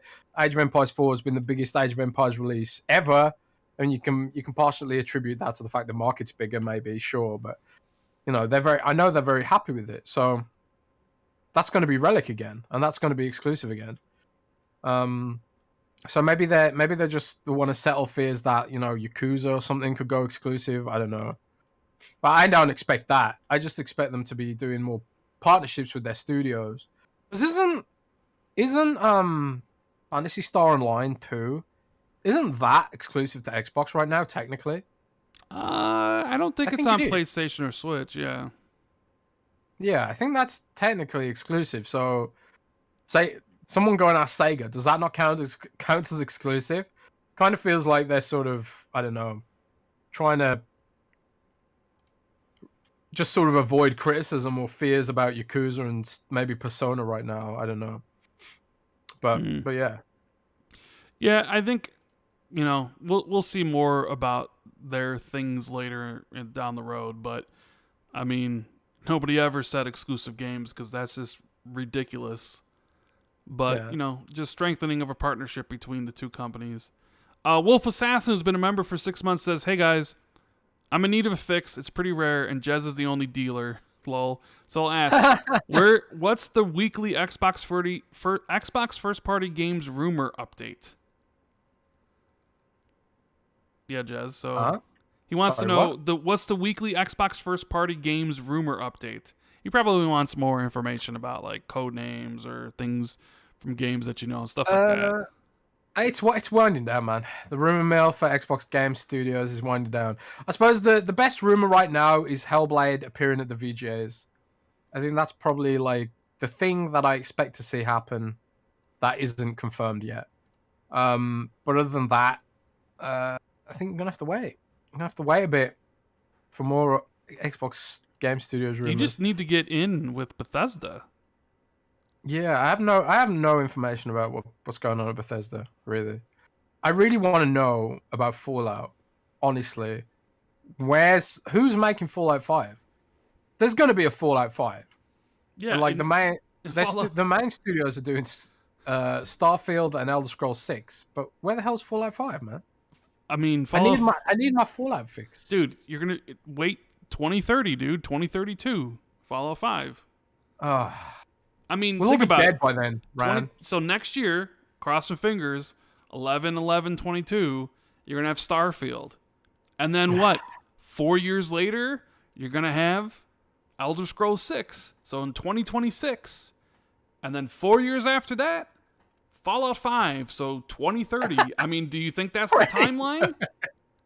I hope not. I mean, are they going to do each one of the? Are they going to do Elder Scrolls 6 in 3 years? So 2025 and then 2028. I mean, if you think and you believe Todd Howard when he says like, well, it's our DNA, and it kind of seems like he doesn't want to give it up. What do you think is the timeline for those games then? I mean, when you look at it like that, how many studios do they have? Bethesda Softworks. They've got 2 studios, right? Austin. I'm not really sure how many studio like that group has, but like, you know, if they're focused on Starfield and then they move to Elder Scrolls afterwards, then I just can't see them turning around Elder Scrolls sooner than 4. I mean, well, I don't know. They better just give it a Bioware to do then, I guess. Yeah, Bioware. Okay, yeah. Not Bioware. Obsidian. Well, who says why not Obsidian? What if they want to do their own thing? Like, you know, we'll make a better Fallout with Outer Worlds 2. I need my Fallout, man. Man. I know you and you didn't show up for the Xbox 2, defining Duke crossover last week, where you could have talked to Maddie about this, where he's losing his mind over the fact that Fallout won't be here till 2032. So, Yeah, unless they have somebody else do it. I don't know. I just don't see them making these games in under 4 years, especially with how long it takes to make games now. Like you're looking at like 4 years minimum. So that's crazy. Well, they're gonna have to spin up another studio then. Maybe they do that. Maybe they do that indeed. Just do it. Just spin up another studio, Todd. Yeah, do make another studio. He might not even make the game. There's a good chance he does Starfield, executive produces Indiana Jones, and walks off in the sunset after Elder Scrolls 6 and says, "I've done my work here. Elder Scrolls 6 is my masterpiece. I'm out." And he's not even around for Fallout 5. Don't say that, man. I mean, you never know. You never know. Oh, man. I mean, think about it. Will we still be podcasting by the time Fallout 5 comes out? I don't even know if podcasts will exist by then. You would say, like, you don't even know if the world will be existing in 10 years from now. Well, dude, we got a new COVID variant, man. Yeah. The super named after a transformer. variant. Omicron. Yeah. Bright Tundra says, here's a chat to get at Flames. Very important question out there. Jez, Rand, who is your best girl and your favorite anime? Rand, if you are too much of a normie, you can tell us your favorite actor and show. Best girl, favorite anime. Wow, that's tough, man. That's tough. Man. But I have to say, when people ask me questions like this, and I'm like trying to think, and you know, it's sort of like, who do you? I suppose it's like, who do you think of first when people ask you a question like that? And I have to say, Ghost in the Shell was the first thing that popped into my head. The movie, which I suppose is not an anime. Well, it is an anime, but it's like, you know, it's not a show. It's a movie. That was the first thing that popped into my head. And then, you know, you got your waifu in the major in that. So yeah. What's the best girl? Yeah, major Motoko. I know, but like, what is a best girl? Like, what does that mean? What do you mean? What does it mean? It means who's the best girl. What do you mean, man? God, you're such a normie, Rand. I mean, I guess I am a normie. I don't understand. Who's the best girl? God. Best girl. So I don't know. I guess anime. I don't know. I watched the Arcane show on Netflix. Is that considered anime? No. It's not considered anime. All right, I guess. No, it's not anime. You all right. Philistine. My favorite TV show, probably of all time, probably Lost. I love Lost. Favorite actor? It's a tough one. I really don't have a favorite actor, honestly. There isn't someone out there that I'm just like, I will go see anything he's in. I don't really have someone like that, to be honest with you. So I like every Keanu Reeves movie I've seen has been a total banger.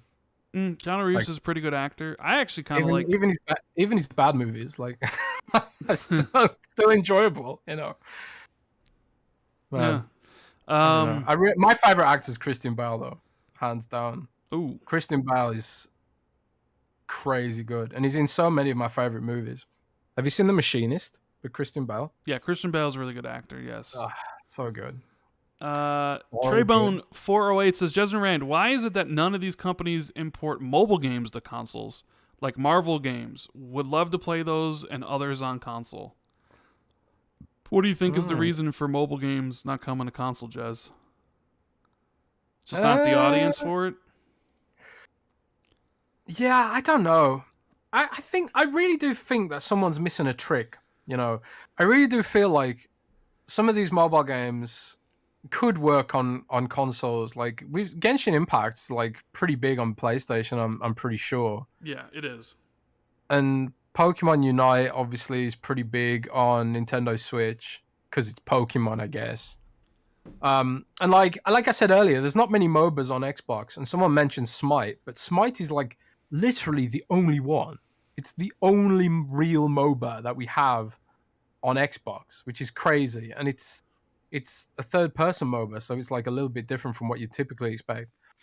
I don't know. I think there's more Microsoft could do here, like especially considering Netflix is doing their whole mobile game, their mobile game Xbox Game Pass, maybe Microsoft starts reaching out to mobile devs and saying like, put your games on Game Pass as well, and like we'll let you stream the mobile version of the game to Xbox, so you don't even have to port it. That could be interesting. It's one of those things where even if you take like Gears Pop for example, that came out in 2019, like they just put that on mobile, and it was like they could have put that on Xbox, but they didn't. Yeah. I just also wonder why. Is it like just because they feel like that's not worthy enough to be on the console, or I don't know. I have no idea. Wow. Thank you very much for the $50 super chat, Zariah. He goes, "Hey, Rand and Jez, I'm a 50-year-old gamer with 2 kids, the oldest dude on this chat. I wanted to say you guys rock, the best podcast. Thanks for your candor and no industry marketing fluff. Your life stories are motivating and uplifting." Wow, thank you very much for the support, man, and that's awesome super chat. So much. Yeah, thank you. Christian F says, "Real talk, Halo Infinite can solve all their problems by simply putting Slayer and objectives in their own playlist. Love you guys." That is a big issue that a lot of people do have. Space Dovikin says, "I bet inXile Obsidian are working on Fallout." I don't think Obsidian is right now, at least. inXile, inXile's only working on one game right now, and it's Cobalt shaped, I believe. Sherman Jacob says, "When will the next big acquisition be announced?" Probably next year, I would guess. Next year. Who are you thinking like AA, AAA, single A, indie? I mean, I don't know. Indie, single A? I'm just saying, I think the next Xbox acquisition is next year. I think. I didn't think there would be any this year. I remember when we were bamboozled thinking that Avalanche was going to get acquired at E3. Remember? I was pretty damn sure they'd get acquired. Yeah, and then it didn't happen, and then it was just like, I don't think they're going to get anybody this year. I think next year they will. Well, technically they got Bethesda this year, right? It went through, even though they announced it the year before. So. Oh, okay. What? Is that how you're going to get around that? I'm just saying, like, they did acquire Bethesda this year. They just announced it the year before. So I think it'll be next year. I don't know if, what you would classify as big, but, I think I actually quite like Microsoft's approach to acquisitions. Because, like, going back to what we were saying earlier about Blizzard and Activision, I don't think Blizzard and Activision's culture really align. And that's where a lot of the problems have come from. Blizzard, historically, Blizzard always had this motto where it was like, soon, we'll release it when it's ready. They never used to announce launch dates. They used to just work on a game until it was fully finished, fully ready, and fully polished. But ever since, like, Mike Morhaime stepped down and Activision took more control, we start getting things like Warcraft 3 Reforged, which is an absolute tragedy of a game, creatively redundant garbage. And Blizzard of old would never release that. So, and the reason why is because their cultures are so different. Activision and Blizzard's cultures are just completely different. So I'm of the mindset that it's good that Microsoft takes a sort of more conservative approach to acquisitions and really make sure they're picking up studios that do sort of align with their culture and their visions and stuff like that for the future, when it comes to everything, really. So I appreciate that they take more care with it and they're not just going on a buying spree like, Embracer Group or something like that. Because they totally could. They have enough money, $2 trillion company. They could go on a buying spree. They could just do an Embracer Group and buy everyone if they wanted to. But I think it's better that they're doing it this way and they want to integrate the studios and really build a culture around gaming that can stand the test of time, I guess. But yeah. Yeah. Wolf Assassin says, "Forget Compulsion, inXile, Collision. I really want to know about what Alpha Dog and Roundhouse Studios from Bethesda. Also, Rem is Best Girl. I believe Alpha Dog, aren't they making like a Doom mobile game or something? I remember seeing screen, or was that Roundhouse? It was one of those two. One of those is the mobile studio, right? Yeah, Alpha. I want to say that's Alpha Dog. Yeah, I want to say that's Alpha Dog. Yeah, but Roundhouse, nobody knows what they're doing, right? Yeah. Bethesda's like, if there's one company that can make good mobile games out of Microsoft properties, it's probably Bethesda and their sort of satellite studios. Like, Fallout Shelter was really good. It was really, really good for a mobile game. Not the most original game. Like it's notoriously a rip-off of some other similar game, but they did it. They executed it really well. I was hoping they'd take that off Google Play and put it on Xbox Live instead. Because right now on Fallout Shelter on Android, you can get Google Play achievements. Who the hell cares about those? Yeah, who does care about those? Trey Boone says, "Hear me out. Microsoft Bethesda character IP battle royale game. You know, like people now with Microsoft and Bethesda, you got battle royale game. I see people talk about a Nintendo Smash clone type of game, or a kart game. You can do a lot of that stuff now. So, maybe someone does it. Face, he says the big remake game that Sony is going to reveal soon is Chrono Cross, which is the rumor. Thoughts, and do you think that Chrono Trigger would have been the better choice? I think it is Chrono Cross. The rumor is that they'll reveal it at the Game Awards. I don't really think it's going to push the needle anyway. It's like Chrono Trigger, I think, would have been the bigger draw, as I do think that is a more beloved title than Chrono Cross was. What do you think, Jez? Do you have any? I mean, I really liked Chrono Cross when I played it back in the day. I haven't played either, so I can't comment. Okay, so no, I mean, I don't know. I mean, Face, do you think it's going to be a big announcement? Is when you heard that they were going to reveal a remake or a remaster at the Game Awards, did your mind go to Chrono Trigger or Chrono Cross? Is that something that you're interested in, or were you thinking more of like Resistance or something like more modern, I guess? But yeah, so let's talk about Halo, Jez. Because I'm sure we each have things to talk about. You've been playing a lot, but you're not playing it anymore. What is the thing that bugs you most about Halo? Because everybody got their praise out for the game. A lot of people love it. IGN gave it a 9 out of 10. They were criticized because it's in beta, right? How can you review a beta? They didn't say it. We call ours a review in progress. Review in progress, but I sort of think that this is the final game, or this is like, I think this is like version 1. You know what I mean? Like, this is what's going. Like, there isn't suddenly going to be 13 new maps on the 8th, right? I think. What if there is? What? What if there is 13 new maps? I mean, that'd be great. 23 maps. Because I see people saying that. I just don't think that's gonna happen. But you have some different issues with Halo than what other people are talking about right now, right? And it actually stopped you from playing the game. You've quit. You dropped it. What's going on? Yeah. Well, it's sort of rage quit. I'll probably go back to it, but I put the game down the other day because I was just like, I was in a arena match, like with those 8 playing battles, and there was one guy in the enemy team with a mouse and keyboard. Maybe he even had an aimbot, I don't know, but he was a keyboard and mouse PC player. Everyone else in the match, as far as I could tell, were console players, and this guy was just decimating everyone. He had like a bajillion kills, and everyone else had like 3 or 4. Because this guy carried the match, whether he had an aimbot or not, I don't know. But he just had a significant advantage over everyone else because he was using a mouse and keyboard. I felt maybe I'm wrong. Maybe he didn't have an advantage and he was just better than everyone else. Whatever. But for me, I was just kind of like, if they're gonna force me to play against mouse and keyboard players, and there's no way for me to turn it off unless I play ranked, which I don't want to play because I don't want to get all sweaty. I don't want to feel like I'm letting the team down if I suck, because I'm getting a bit old now. My reaction speeds are not what they used to be. If they do want me to, do that stuff, I'm just gonna opt out of playing. I don't care about the battle pass. I don't care about having different color spot and outfit because they all look the same to me. Like, it's not like Overwatch where you get like a whole character skin and it's a different character.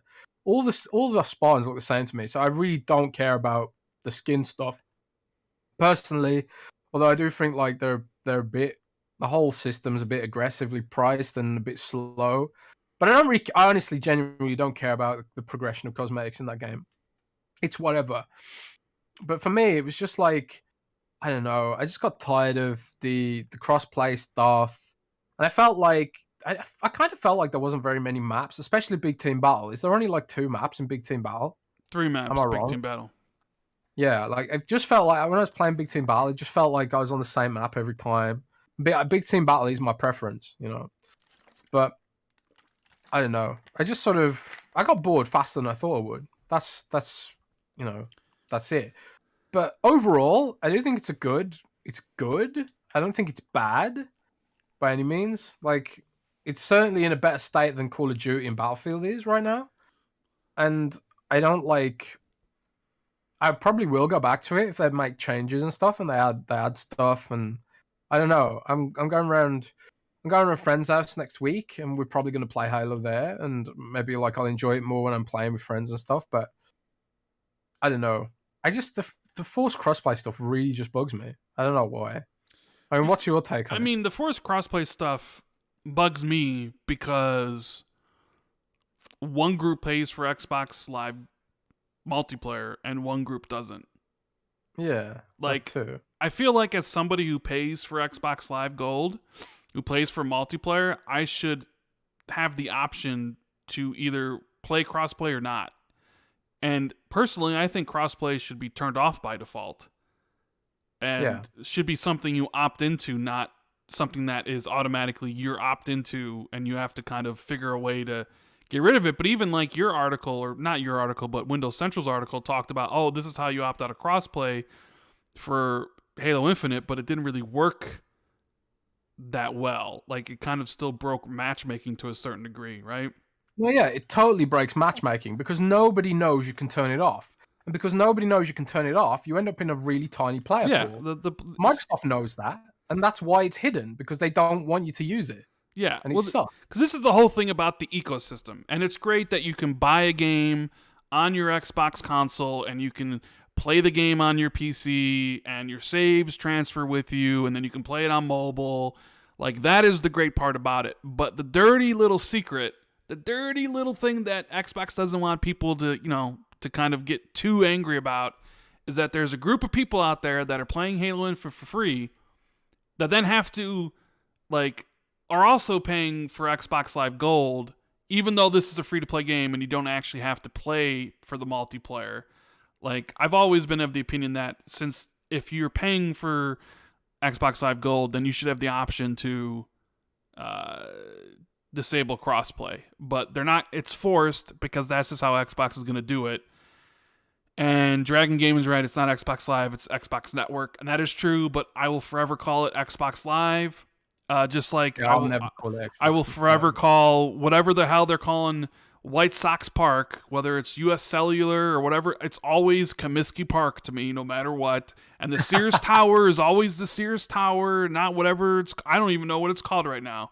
I'm just saying, like, they can get rid of Xbox Live, but it'll always be Xbox Live, right? So even though it's free to play and doesn't need Xbox Live Gold, like, this goes for all these games, because it's like, same thing with Call of Duty. It's like, pain in the ass, like, not trying to play that game with crossplay. So, Bearded Panda says gold is not required, so it's not a dirty secret. I know gold isn't required for Halo, but I'd feel overall that if you're paying for gold, period, that you should be able to dictate who you play against. Yeah, that's just me. Because in the PC they open up the cheaters, right? You've seen videos of people with wall hacks and stuff like that, which, but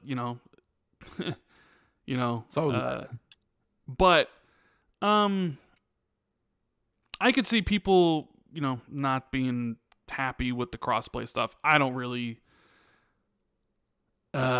care for it, especially. Some people, like I said, some people in chat like it. Like Sheldon says, crossplay is great. Stop being anti-consumer. What do you? Who's being anti-consumer? I'm just saying I want the option to completely turn it off. I particularly don't want anti-consumer to force it. I don't particularly want to play against PC players. And, you've seen a lot of PC players saying they don't want to play against console players because console players have a lot of aim assist, and they think that it's unfair. So, yeah. I don't know. Like, I guess it really depends. Like for Jez is saying basically crossplay has ruined the game for him to a certain degree. And it's not the monetization, and it's not the progression. It's basically playing with PC players, right? Yeah. I mean, it's fine. If they want to keep it on, fine, whatever. I just won't play that game. It's that simple. It's not anti-consumer to want choice. It's literally pro-consumer to want choice. And it's not the issue. Crossplay is not the issue. It's good that you can play with your friends and stuff. And, cheaters are going to happen. Less so on console, maybe, but they're going to happen regardless. The issue is the mixed input, and they can't turn that off because they turn it off in mixed play, in ranked play. They can turn it off. They have that capability. It's not like it's a huge coding effort to make that happen. They just cut and paste Visual Studio, just drop in there, copy that code out, paste it on there, and then boom, you've got the same feature on the casual player. Okay, it's not that simple, but it pretty much is that simple. So, yeah, I mean, it's choice. I want the choice to turn it off, like it is in Gears. There's a choice in Gears to turn it off. Why can't I have that choice in Halo? And why can't the choice be very, strongly highlighted? Because, unless if it's hidden away, no one's going to use it, and you end up with long matchmaking times. I don't understand what their mentality is for keeping it away. Like, do they lose money if people have the ability to opt out? I don't get. Is the data less good? Is the data less valuable? For me, there's no logical reason to keep that choice away from the players, especially people who are paying for Xbox Live Gold, especially those people. It should be a basic feature, And, what's even funnier, Rand, about this? The fact that on Call of Duty is such a cut and paste job. The toggle is still there on the Xbox version of Call of Duty Vanguard, but it just, when you highlight it, it says Microsoft has disabled this. Basically something to that degree. So what Activision has done is they've copied and pasted the PlayStation 4 version to Xbox, left the crossplay toggle there because you can toggle it off at the menu on PlayStation. And then, you can't use it on Xbox because of Microsoft not having an API for developers. So this is all Microsoft's fault at the end of the day. And I don't know why they do it this way. I don't know what reason they have for this. And people are saying in chat, PC players do not have the bigger advantage. Fine, I don't care. Oh, still give me the option to turn it off. PlayStation has it. Why can't Xbox has it? Why can't Xbox have what PlayStation players have? And I can plug a keyboard and mouse in and play Halo, but I can't do that with Battlefield because it doesn't support keyboard and mouse on Xbox. So I just want the choice. Give me the choice, Microsoft. And fine, if you don't want to give me the choice, I won't play your game. It's that simple. Yeah. But I mean, not a lot of people are talking about crossplay. Honestly, no. Like when you talk about the controversy surrounding Halo Infinite, cheating and crossplay are probably at the lower parts of the discussion. Like, what do you think? If you had to get rid of crossplay, what would be the one other thing that maybe bothers you a bit about Halo Infinite? Because I mean, even you said before, like, you love the multiplayer. I mean, you changed your opinion live on the show when we were playing it. You're like, this is so much fun. Do you have any other issues with the game? Because you said Battle Pass, you don't care. You don't care about the cosmetics, blah, blah, blah, blah, blah. Is there any other issue you have with the game at all? That's the thing. I do enjoy it. When I get into a match that is full of, like, console players or, people using controllers, because there is PC players who use controllers too, and that's fine. It's about the inputs more than the crossplay. But when I get into a good match, yeah, it's great. Plays great, feels great, and I honestly don't have any issues with it. That's the only issue, really, I have with it. I don't care about the cosmetics. I don't care about having a blue Spartan or a red Spartan or whatever, because they all look the same to me. I wish there was more choice in the game with regards to maps, Big Team Battle especially. Not very many maps, considering how long it's supposedly been in development. That kind of thing. So they do have their work cut out, I guess, with regards to some of that stuff. But overall, I pretty much like it. I mean, what are your issues with it? You know. Well, the things I think the biggest issue is the lack of playlists. If I had to single one thing out, I don't know why there's only quick play, big team battle, and ranked. Like, that's not enough to me. There should definitely be, like, where's Team SWAT? Where's doubles? Where's King of the Hill? Where's Infection? There's a ton of, like, other game modes that people love, and like, why isn't there a dedicated Slayer playlist? That is weird. Like, you know, like, a lot of people, they want to get on Halo, they want to play a specific mode, especially when you have a challenge system that sometimes requires you to play a certain game mode, but then like you can't pick that game mode to get rid of that challenge. So you find yourself being like, well, I need a stockpile game mode, but you play 7 games and you never get a stockpile game mode. So to like, because I think the other things will be fixed, right? I think the monetization will. I'm not maybe that. I think maybe they'll kind of take a second look at it. I think the progression will be addressed. Like, they've already addressed it with adding, like, hey, 50 XP, but it still doesn't feel great that you could have this amazing match and get 40 kills and capture the flag 3 times and, you know, get all this stuff and get the same amount of XP as someone who just runs around the map and does nothing. Like, that doesn't feel rewarding to a lot of people, that they're progressing at the same rate as that other person if they didn't complete any challenges. So I do think they'll address that in the future. It's odd that you can kill somebody and get 100 XP for it and have all this XP added up at the end of the game, and then it literally doesn't do anything. There's no, like, that XP that it shows you at the end of the game that you got 3,500 XP, but it doesn't go to any metric. It doesn't go to any level. It's just there. It almost seems like it's an unfinished, like, it's like, it almost feels like it's supposed to go to something, but it's not there yet. Like, I think it's supposed to go to, like, an overall progression where, like, right now, if you don't care about the battle pass, like I do, like, I don't care about the battle pass because I don't care about cosmetics. So I don't care about the challenges. And the challenges, I think, are, I don't know why they have these challenges that change player behavior. I told this story on Miles' show where we lost like 3 games in a row because our buddy had this challenge where he needed to basically hit 3 players from the back, right? And all he was doing in the match was trying to basically assassinate people. And so he wasn't really even playing. He was just trying to concentrate. So, like, his challenge negatively was affecting our experience because it was basically we were down a guy and we lost like 3 games in a row, and it wasn't just fun. Like, those sort of things that change player behavior, I'm not a fan of. See, that's kind of like why I bounced off it. It's because regular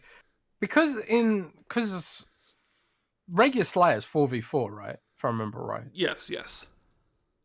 One player can have such a dramatic effect and impact on the quality of a match in 4v4.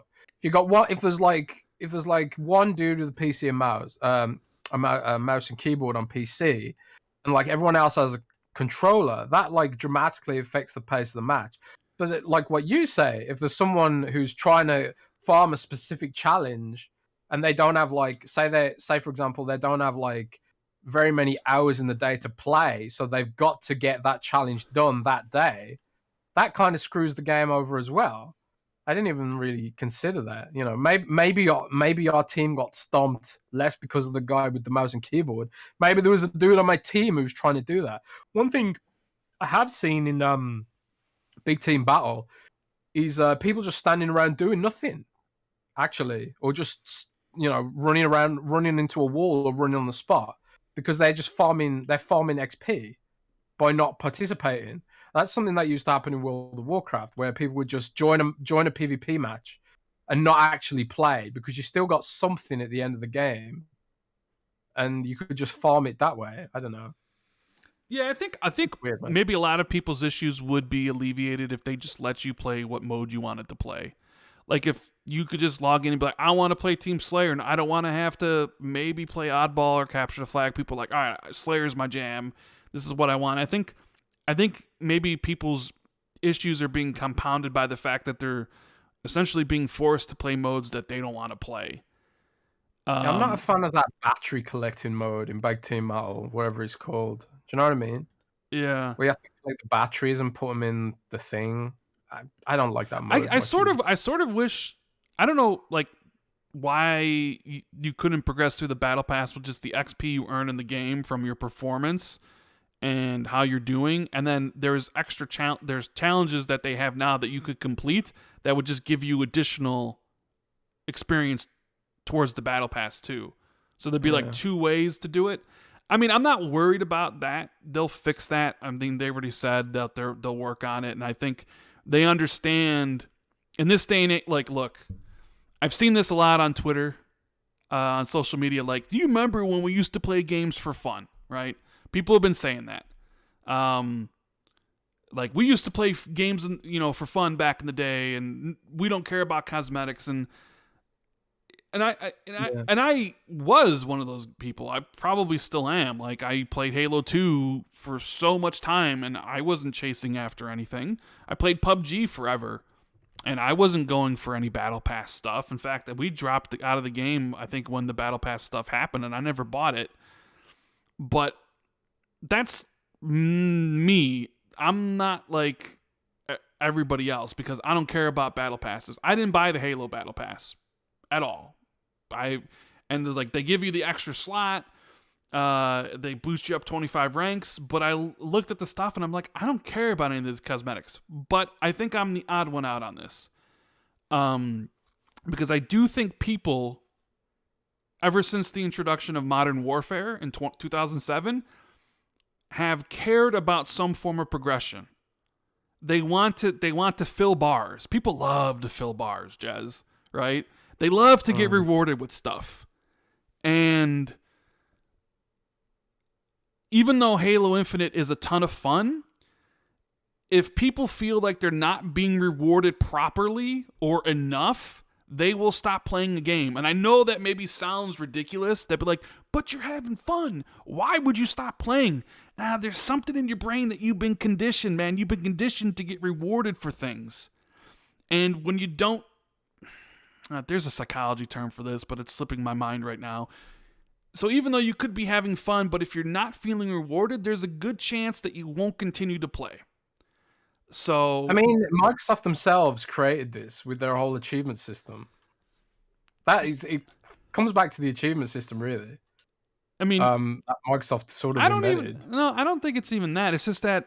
Well, let me get a couple super chats here about Halo. Like an extension of that. We got Chris R saying, as a Halo fan, I'm happy they nailed the gameplay. The issues it has are fixable, in my opinion. This contrasts with Battlefield, Call of Duty, etc.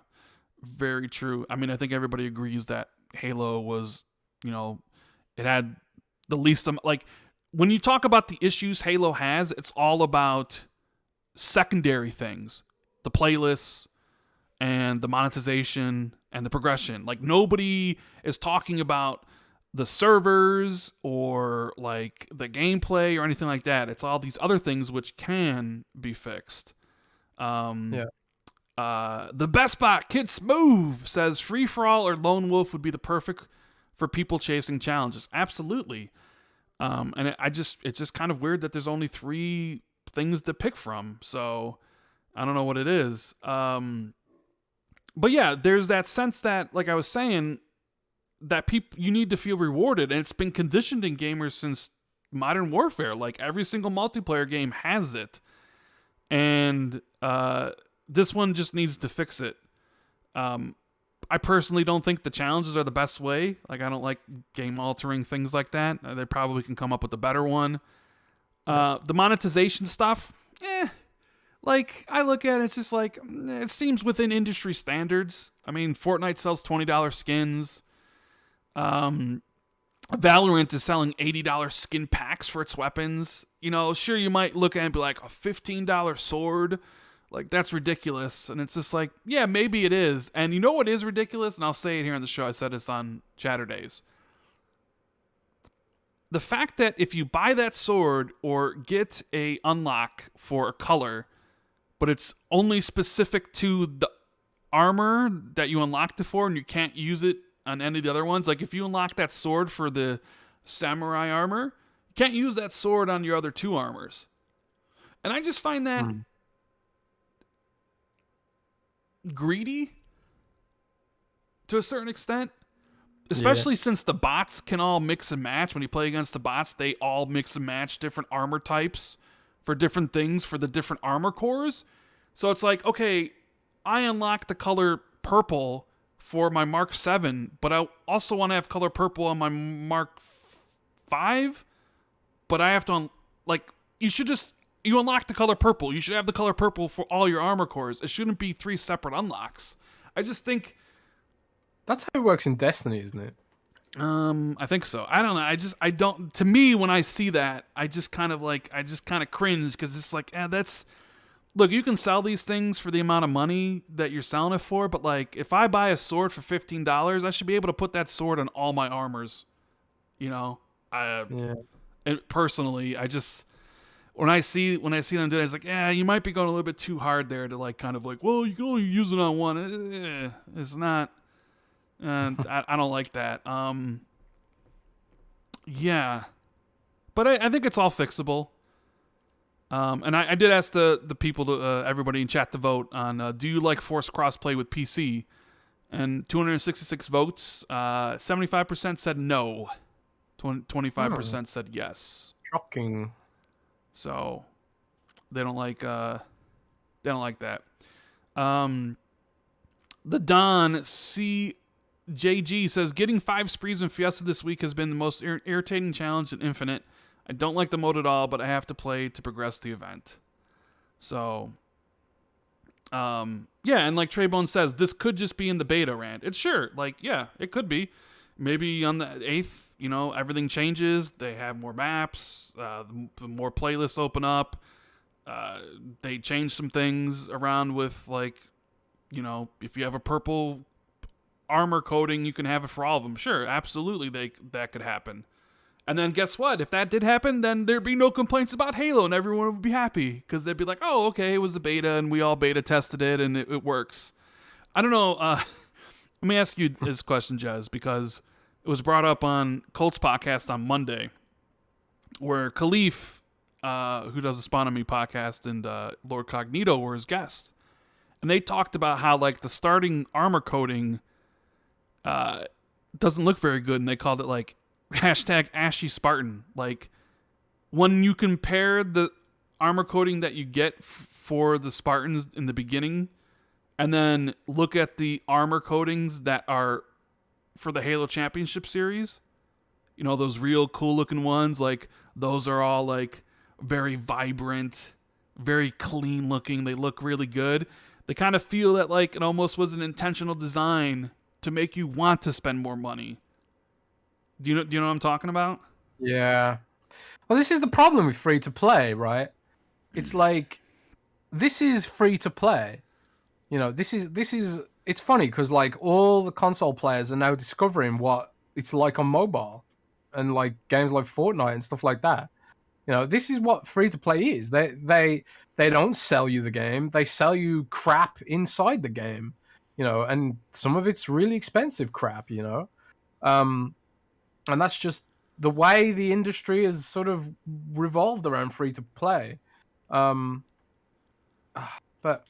you know, I suppose what Microsoft's trying to do with Halo Infinite is to have their cake and eat it.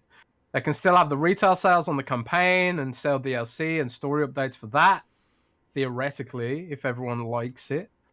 And then have the free to play sort of gameplay with Halo Infinite. Get the massive audiences that free to play gives you, and the massive amounts of money that come with it. There'll be people with more disposable income than good sense, and who will buy literally everything. They'll spend $10,000 in the game because to them it's nothing, because they got super rich parents or whatever. And that's ultimately who these games are for at the end of the day. They're for those, they call them whales in the industry, and these are people who spend literally thousands of dollars, and those whales are worth more than, a single whale could be worth more than like 1,000 other gamers who never spend a penny. I'm probably never going to spend a penny on Halo Infinite. Well, that's a lie, because I have actually bought the Battle Pass, partially for work, because I wanted to, have a look at it and see how it all works and stuff. But, but I doubt I'll spend another penny in Halo Infinite. And Halo Infinite's not even as egregious as some of the other games out there. Like, for example, they said like if you buy a battle pass in Halo Infinite, it's never going to expire or whatever. I bought a battle pass for Pokemon Unite, and that was the first battle pass I ever bought. I was not familiar with the system or how any battle passes work. But 2 weeks later, because I didn't have time to play because I was busy with work, my battle pass that I bought expired. And now I can't get those items anymore. They're just gone forever. And if I want to get those items, I've probably got to buy the battle pass again next year when it comes out for Halloween, because it was like for Halloween skins and stuff like that. It sucks, and it creates this sort of artificial sense of FOMO, this fear of missing out. And at least Microsoft hasn't gone that deep on it with their battle pass system, sort of manipulating you into thinking, shit, I got to play every day, all day, every day to get this Gengar skin, which I frankly was not going to do. I was not going to play Pokemon Unite all day, every day to get a Gengar skin. As much as cool as it was just never going to happen. And therefore, I will never spend another penny in that game. But kids are growing up with this experience, Rand. Like little kids, the new generation, this is their normal. This is how they think games have always worked. To them, that is how games work as far as they know. I also think this is a lot of people's first experience with free to play. Yeah, it is, I would say. And especially maybe the big Halo fans, where they're used to maybe more customization options and putting whatever they want on their character, and they see it all like locked, and they're like, wait a minute, this isn't how I like my Halo. And they don't really play any other games, so maybe they play a free to play game, but like me, they don't care about like cosmetics. Yeah. And then now they do, because now they love Halo, and they like, damn, that samurai armor looks cool. And it's like, oh, well, okay, to get the samurai armor, sure, it's free, but like, okay, I gotta do the 7 levels this week, and then I gotta make sure to do the 7 levels in January, and then I make sure I gotta do the 7 levels in February, and then I gotta do the 7 levels again in March to make. And then if you miss any of those, like if you don't get the 7 levels this week, it's virtually impossible for you to get like the final tier or level 30 of, whatever they're talking about in the free event.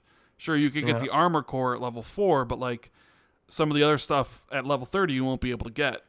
And a lot of people are throwing 343's words back at them, and like the videos before launch, like we're gonna have millions of customizations day one, and like all this other stuff. And it's like, yeah, you play Infinite, and everybody kind of looks like everybody else. I mean, sure, 2 years from now, yeah, everybody will look completely different because there have been so many battle passes and all these cosmetics, but right now that's not the case. There's a lot of people throwing 343's words back at them. But I think they'll fix the progression. I don't know if they'll like tone down the monetization. I just kind of hope they realize that, unlocking armor coatings and things for your armor core should be given to all the armor cores. I think it's kind of dumb that it's only just one. I don't know. And also the fact that a lot of the rewards in the battle pass and the free event are just challenge skips. It's like you had to have known that the fact that a lot of the rewards in the battle pass and the free event thing are challenge skips. Like, they just to show you that they know that their progression system is bad, because it's like, why is it filled with challenge skips? I wrote that in an article that, like, the fact that you can turn off crossplay in ranked mode proves that they know there's an imbalance. Like that. It's just they haven't. It just feels like they haven't thought out some of this stuff. But yeah, well, what you're gonna do? I think they'll fix it though. Face says, I don't think Black Friday counts this year since Series S was readily available and the PS5 disc or digital, and the Series X is not. And is Death's Door worth buying on PS5, Rand? I love Death's Door, so I absolutely do think it's worth playing on the PS5 if you haven't played it yet. So what do you think about that, Jez? What do you think about because there's this article that came out from Business Insider that basically said the most popular game console on Black Friday is the Series S, judging from the Adobe Digital Economy Index that among the over 1 trillion visits to U.S. retail sites measured by Adobe, the Series S was among the top-selling items thus far for Black Friday. Not just consoles, but like one of the most selling Black Friday items, period. So should Black Friday not count? Or Black Friday doesn't count this year because Series X and PS5s are difficult to come by? Well, the thing is, this was part of Microsoft's strategy. It was like they knew the silicon for the Series S was going to be easy to get. So they wanted to have two. And, does that mean you can't count it, even though it's like something they strategized around? I don't think that's fair, but. Yeah, I mean, I think maybe both Microsoft and PlayStation thought that the consoles would be readily available this holiday, especially a year later, and they're not. But Series S is, so it's like the only console there. I mean, yeah, did Microsoft make a good decision? Potentially. I think we've always said that we both said that we thought the Series S impact would be felt later in the generation when its price got a little bit cheaper. Yeah. But because of the chip shortage, it seems like maybe its impact is going to be felt sooner than expected. Yeah, maybe. So, I mean, if you walk into a store, there's no Series X, there's no PlayStations, but there's games to play, and there's a Series S sitting on the store shelf, and it's cheap. It's $300. Some people might look at that as an impulse buy. Like, hey, Tommy was asking for a video game console, and here's Series S. Let me get it for him. And then eventually, when it's got Halo on it, that all these got Halo on it, yeah, got Game Pass for free games and stuff. It could be, yeah. I mean, who knows?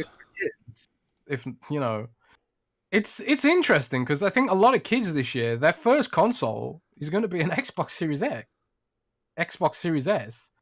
It's not going to be a PlayStation 5 because they don't exist. Not going to be an Xbox Series X because they don't exist. It's going to be an Xbox Series S for a lot of kids. And because a lot of kids already have a Nintendo Switch. So what do you buy? You buy an Xbox Series S. You slap Xbox Game Pass on there. There's a lot of good games on it. And you've got Halo, which is being talked about. And you've got Forza, which is being talked about. So it's a sort of perfect storm, really. The chip shortage is probably working in their favor at the moment. Yeah. In some ways. Oh, definitely is. I mean, there's something to be said for a console that is on the shelves when you go. And it's funny because people are making fun of the fact that it is available. It's like, that's what you want as a product. Readily available so people can buy it. And I think it's a dumb argument to say, oh, look, it's on store shelves. That's a bad thing. No, that's a good thing because it means it's available. Yeah. Who's going to win this holiday? It's going to be whoever produces the most consoles. Yeah. And maybe it's the PlayStation. There's still, PS5 is still widely in demand. Maybe they were able to get enough out there for the holidays. Maybe, the Series S wasn't able to do it. We'll eventually find out. But, I mean, trust me, Sony would probably love to have PlayStation 5s on their store shelves. If there was no stock shortage, would they have... I also think some of the game delays also, you look at it right now, God of War and Horizon Zero Dawn, this could have come out this past year. They got delayed.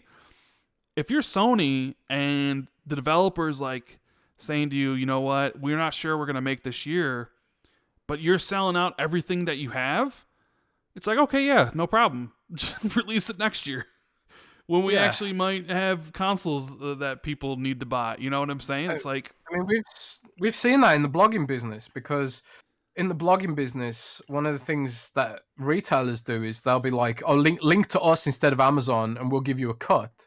You know, we'll give you like a little cut. So you link to Best Buy or Target or one of those other shops that, you know, American shops we don't have here, or GameStop or whatever. You link to them and they'll give you a cut when you're talking about hardware and consoles and stuff.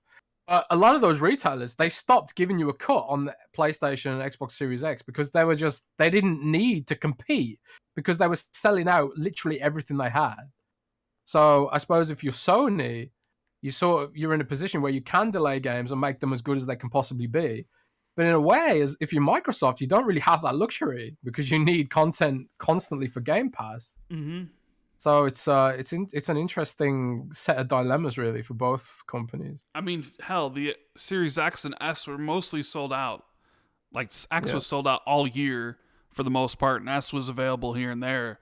And they didn't have anything for the first 8 months. Yeah, Nintendo Switch was also like, has had decent stock levels, but not great. People really want these consoles. They really do. And it is a shame that a year into it, we're still at this point where you can't get them. You still got to like wait in line or be online at a certain time or get invited to be able to buy them from PlayStation or Xbox. There's a lot of demand for these consoles because the consoles are really good. Like, every game running at 60 frames, hardly any frame drops, right? Yeah. Quality exclusives. You know, PlayStation has a bunch. Xbox had a really good back half of the year. They got two juggernauts with Halo and Forza, right? I mean, both consoles are doing, and you know, PlayStation's got a great year next year. Xbox has a pretty good year next year too, with Starfield and Redfall and Forza Motorsport and who knows what else. It's like people are excited about like both consoles. So it just sucks that the chip shortage, and it's not only affecting them. Like Steam Deck got delayed, right? Yeah, Steam Deck delayed. Yeah, so it's unfortunate. Meat Puppet 007 says Halo Infinite multiplayer is good overall. Parts of it seem a little rushed. I think the cosmetics should be tied to your challenges and leave normal XP to your level progression. Having campaigns sold by itself bothers me. Yeah, we'll see how people react to like the campaign being $60 by itself. Right? Yeah, I am itching to talk about that game, and I can't. Ooh. Itching to talk about it. Yeah, well, you know, soon enough. Oh, is there something funny, Jez? I don't know if you saw this. Did you? So, Crystal Dynamics finally showed off Spider-Man gameplay for their game. What game is this? The Avengers game. For the Avengers. Oh, right. It's really bad, right? Yeah, I saw it's pretty bad. And I just had to laugh because do you remember the outrage? That it was exclusive. That it was exclusive? Yeah. And it all ended up like this. Yep. Where nobody really cares. Yeah, it is interesting. But I feel bad for Crystal Dynamics on that. Because, Square Enix threw them under the bus. They said they aren't built for making service games, and clearly not. So, I don't know. I'm still hanging with I don't know why they don't just write that game off at this point. I really don't. I'm still hanging with my prediction that Xbox buys Crystal Dynamics and Eidos Montreal from Square.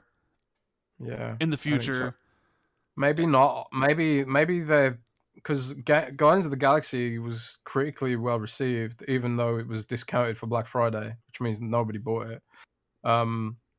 Even because of that, it was well received, which means Square Enix didn't market it very well. I never even heard of it until it was launched. That's how bad it is.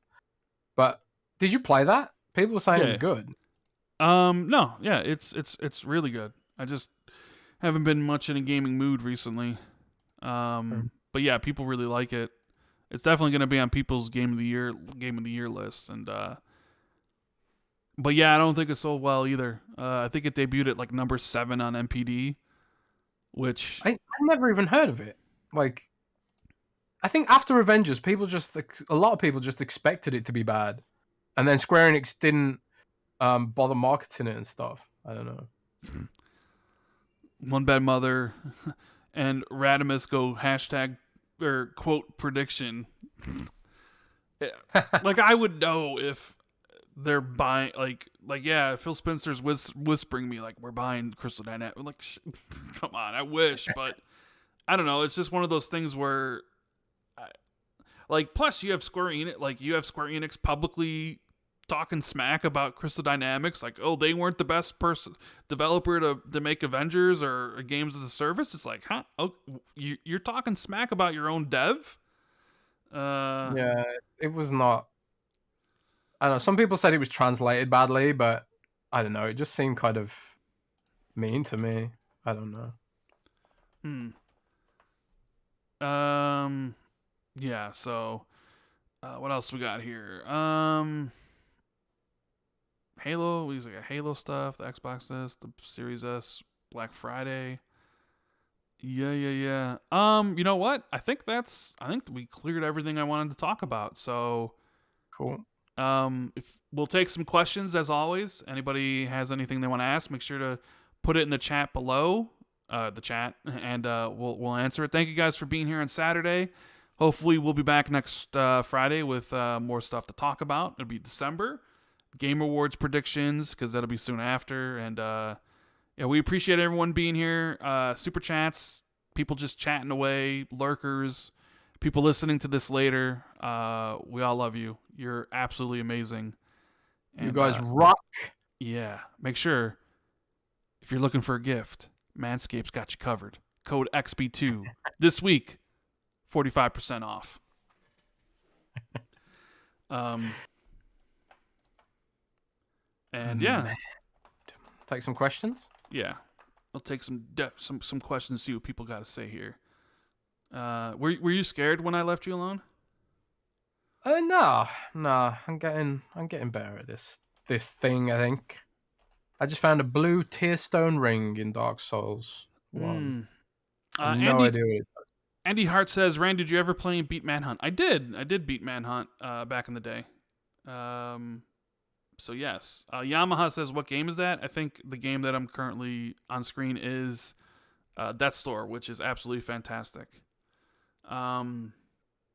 Let's see. MRP says, do you know if Xbox emails to get Xbox Series X? Is it just for the US? I'm still struggling to get one, and my gamer tag is just 3 letters long.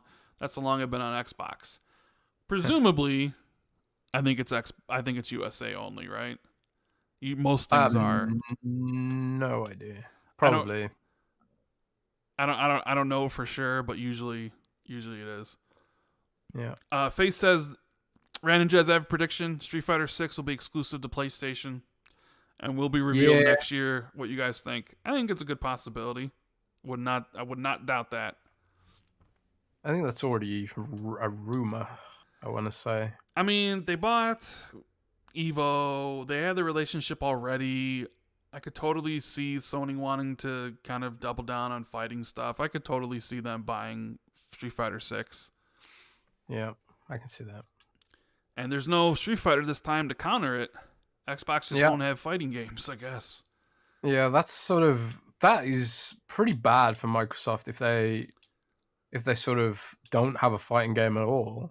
That's an interesting article I'll be writing when that becomes a thing. Like, where's Microsoft's fighting game? You know. Oh well. Switch has Smash Bros, which is laggy as hell, but oh well, it's pretty good.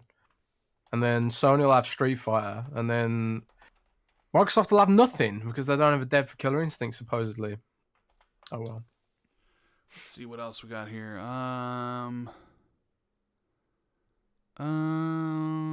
Manny says lurker right here. Sammy says you can disable crossplay in the series consoles and have been able to for years, Jez. So there you go. Yeah, you can. You can disable crossplay, and you do it by going through your privacy settings.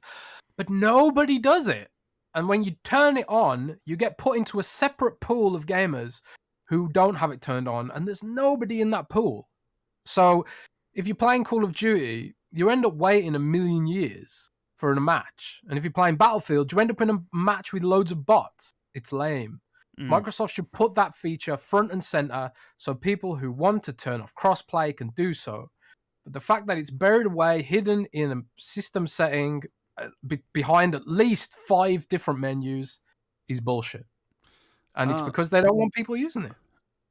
Bookster, he wants to know if you've heard anything new about Coalition's new IP that they're working on. I haven't heard anything about that, and it's sort of supposedly pretty damn secret. So, ooh, yeah, it's a super secret, super duper secret, and I don't know anyone that knows what it is. But they are working on 2 games right now. One presumably Gears, and then another presumably this new IP. I'm super intrigued to see what they do outside of Gears. We'll have to wait and see. Yes, we do have to wait and see. Let's see. Yeah, so I think that's all the questions I see so far. Roy says he's seen 4 episodes of Wheel Time, and he's so far it's getting good. Yep, I like what I'm seeing. It's not the greatest show I've ever seen, but I love just seeing the universe and the characters on screen. Traybone says, "Hey, Rand and Jez, what about the rumor of a Marvel MMO?"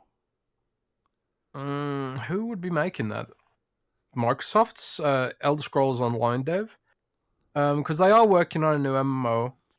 My concern is if it's on the same engine as the Elder Scrolls Online, it's going to be pretty meh, because Elder Scrolls Online engine is pretty awful in my opinion. I think Elder Scrolls Online has terrible combat. I'm sorry if there's Elder Scrolls Online fans in the chat, but my god, that is a janky game. So if they are working on an MMO in the Marvel universe, I would hope they're using a new engine, and I hope they don't have such janky combat. But guess we'll wait and see. B16 says, "What are your thoughts about EA rejecting DICE's Star Wars Battlefront 3 pitch for another Battlefield game?" I mean, kind of typical. Is that a rumor? What's the rumor? I think Tom Henderson said that they rejected Star Wars Battlefront 3, and they're basically doing another Battlefield game instead of doing like a Battlefront game. Well, that's a damn shame, because frankly, Battlefront 2 ended up being better than Battlefield 5 and Battlefield 2042, in my opinion. Yeah, I wonder if... It's a shame, because Battlefront 2 had all that drama about the pay-to-win stuff at launch, but once they got rid of it, and they kept updating it and adding new stuff to it, my god, Battlefront 2 turned into a really great game, and it sucks if it's true that they turned down the pitch for a third one. Because maybe their pitch didn't have enough pay to win in it, and that's why they turned it down. This is why I keep telling people, EA sucks. They're a terrible publisher, and you just can't rely on them to make anything good. Anything good. You just have to wait and see. I haven't been hyped for for an EA published game in a long time, because they are so spectacular in their consistency for disappointment. They are the most consistently disappointing publisher on earth. EA. I have no idea how they sell any games, given how little they care about their customers. It's so bad. But whatever. They are ruled by their shareholders, man. Absolutely ruled. We're lucky that we have Xbox Global Publishing. Yeah. Oh well. Andy Hart says, "Do you think Xbox really pulling back on backwards compatibility? I bought Manhunt, All Max Payne, Black Friday. Love the classics." I mean, they said they were. They said they were done with because of licensing and legal issues. So I can't imagine them saying that and not actually being true. So yeah, I do think they're done on the back and pat stuff. I still think that if a publisher comes up to Microsoft and says, "Can you stick this on backwards compatibility?" they'll probably do it. But yeah, I think the days of Microsoft hunting down games for backwards compatibility are over. And Lord Meyerhoof just became the newest member of the channel. Thank you very much. Enjoy the emotes. And thank you so much for the support, man. What else we got here? People are saying that the Marvel MMO is rumored to be made by the people who made the DC MMO from a while back. I have no idea what that is. Okay. There was a DC MMO? Yeah, it's on Xbox, I believe. Yeah, the DC Ultimate Online, I believe it's called. Something like that. Dude, what happened? Oh, sorry. PSX Guides and Reviews says, did you hear the achievement overhaul acknowledgement? Seems like they're looking towards at a platinum sort of thing. I did. Jason Round also talked about that on Iron Lords. I'll believe it when I see it. There's been talk. They've been wanting to do this for years, and they start it, and then they stop it, and then they start it, and then they stop it, and then they start it, and they stop it. So we'll see if this one actually gets done. So we'll see. To cover this podcast, it sounds like there was a load of information.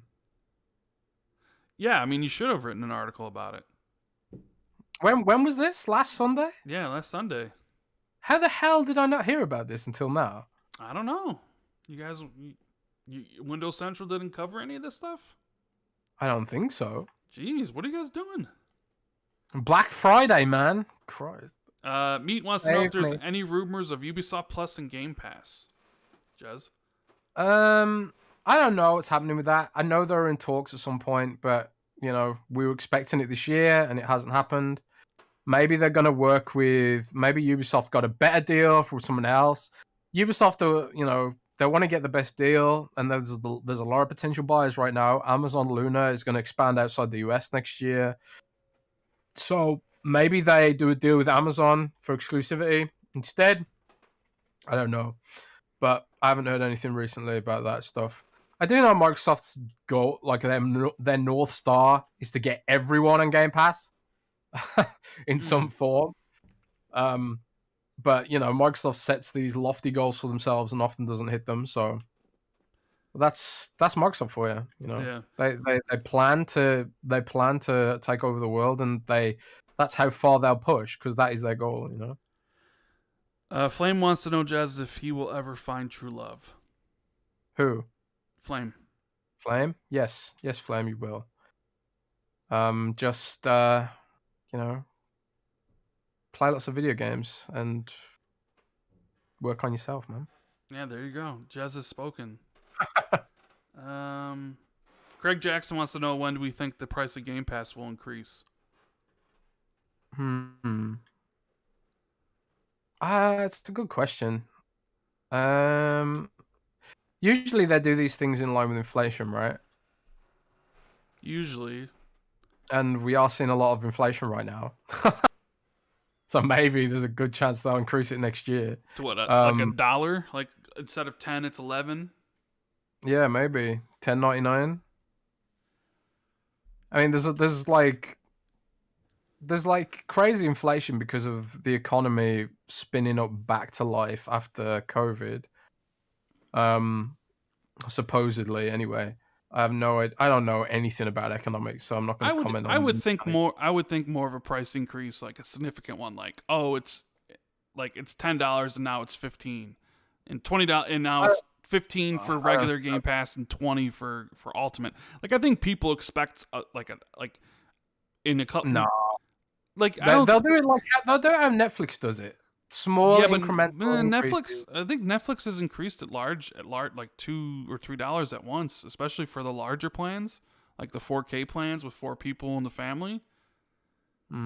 I think if like Xbox said next year that like we're raising the price to $1 for all their plans, people would just be like, yeah, figured for inflation that wouldn't be that big of a deal. But if like, I think when people talk about a price increase, I think they're talking about like, you know, a $5 price increase where. Well, they haven't done that for Xbox Live Gold. They tried to. Didn't they? They tried to. And yeah, they did. They were like, hey, we're going to double it to $120 a year. And yeah. Slow-mo, he's in chat, and he says, T-minus a few months before Rand changes his name from Randall Thor 19 to Kaladin Stormblessed 19. I take it he's the main character of Stormlight Archive. Brandon Sanderson writes, and Slow-Mo's been teasing me and saying that Stormlight Archive is better than Wheel of Time, and I would assume Kaladin's the main guy in Stormlight Archive. We'll see about that, Slow-Mo. We'll see. Rand, you know, speaking of books, I actually read a book yesterday. What was it? H.P. Lovecraft's complete works. Oh, that's cool. I've always wanted to read some H.P. Lovecraft. Andy Hart says it's a real shame that Rockstar didn't rate Max Payne 3. Fans love it.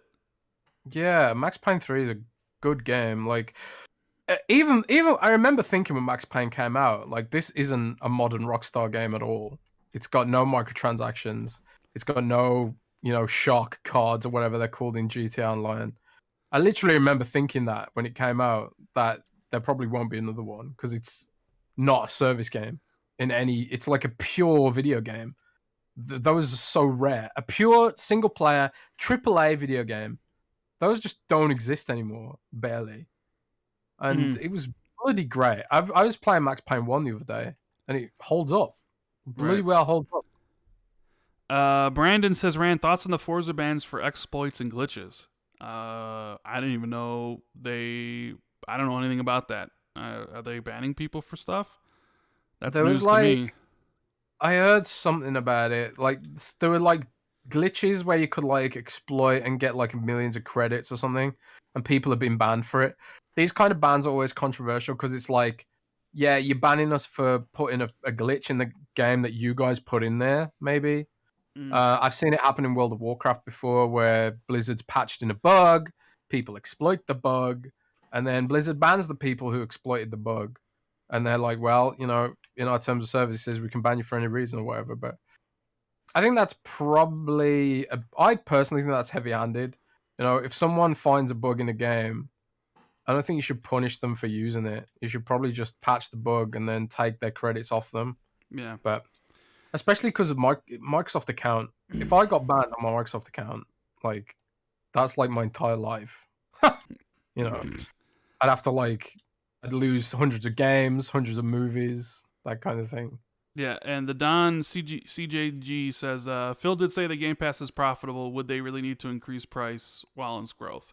We'll have to wait and see. It's like Jez says, maybe it's inflation purposes or whatever. But with that said, we appreciate everyone being here. Sorry it was on Saturday. It was my fault.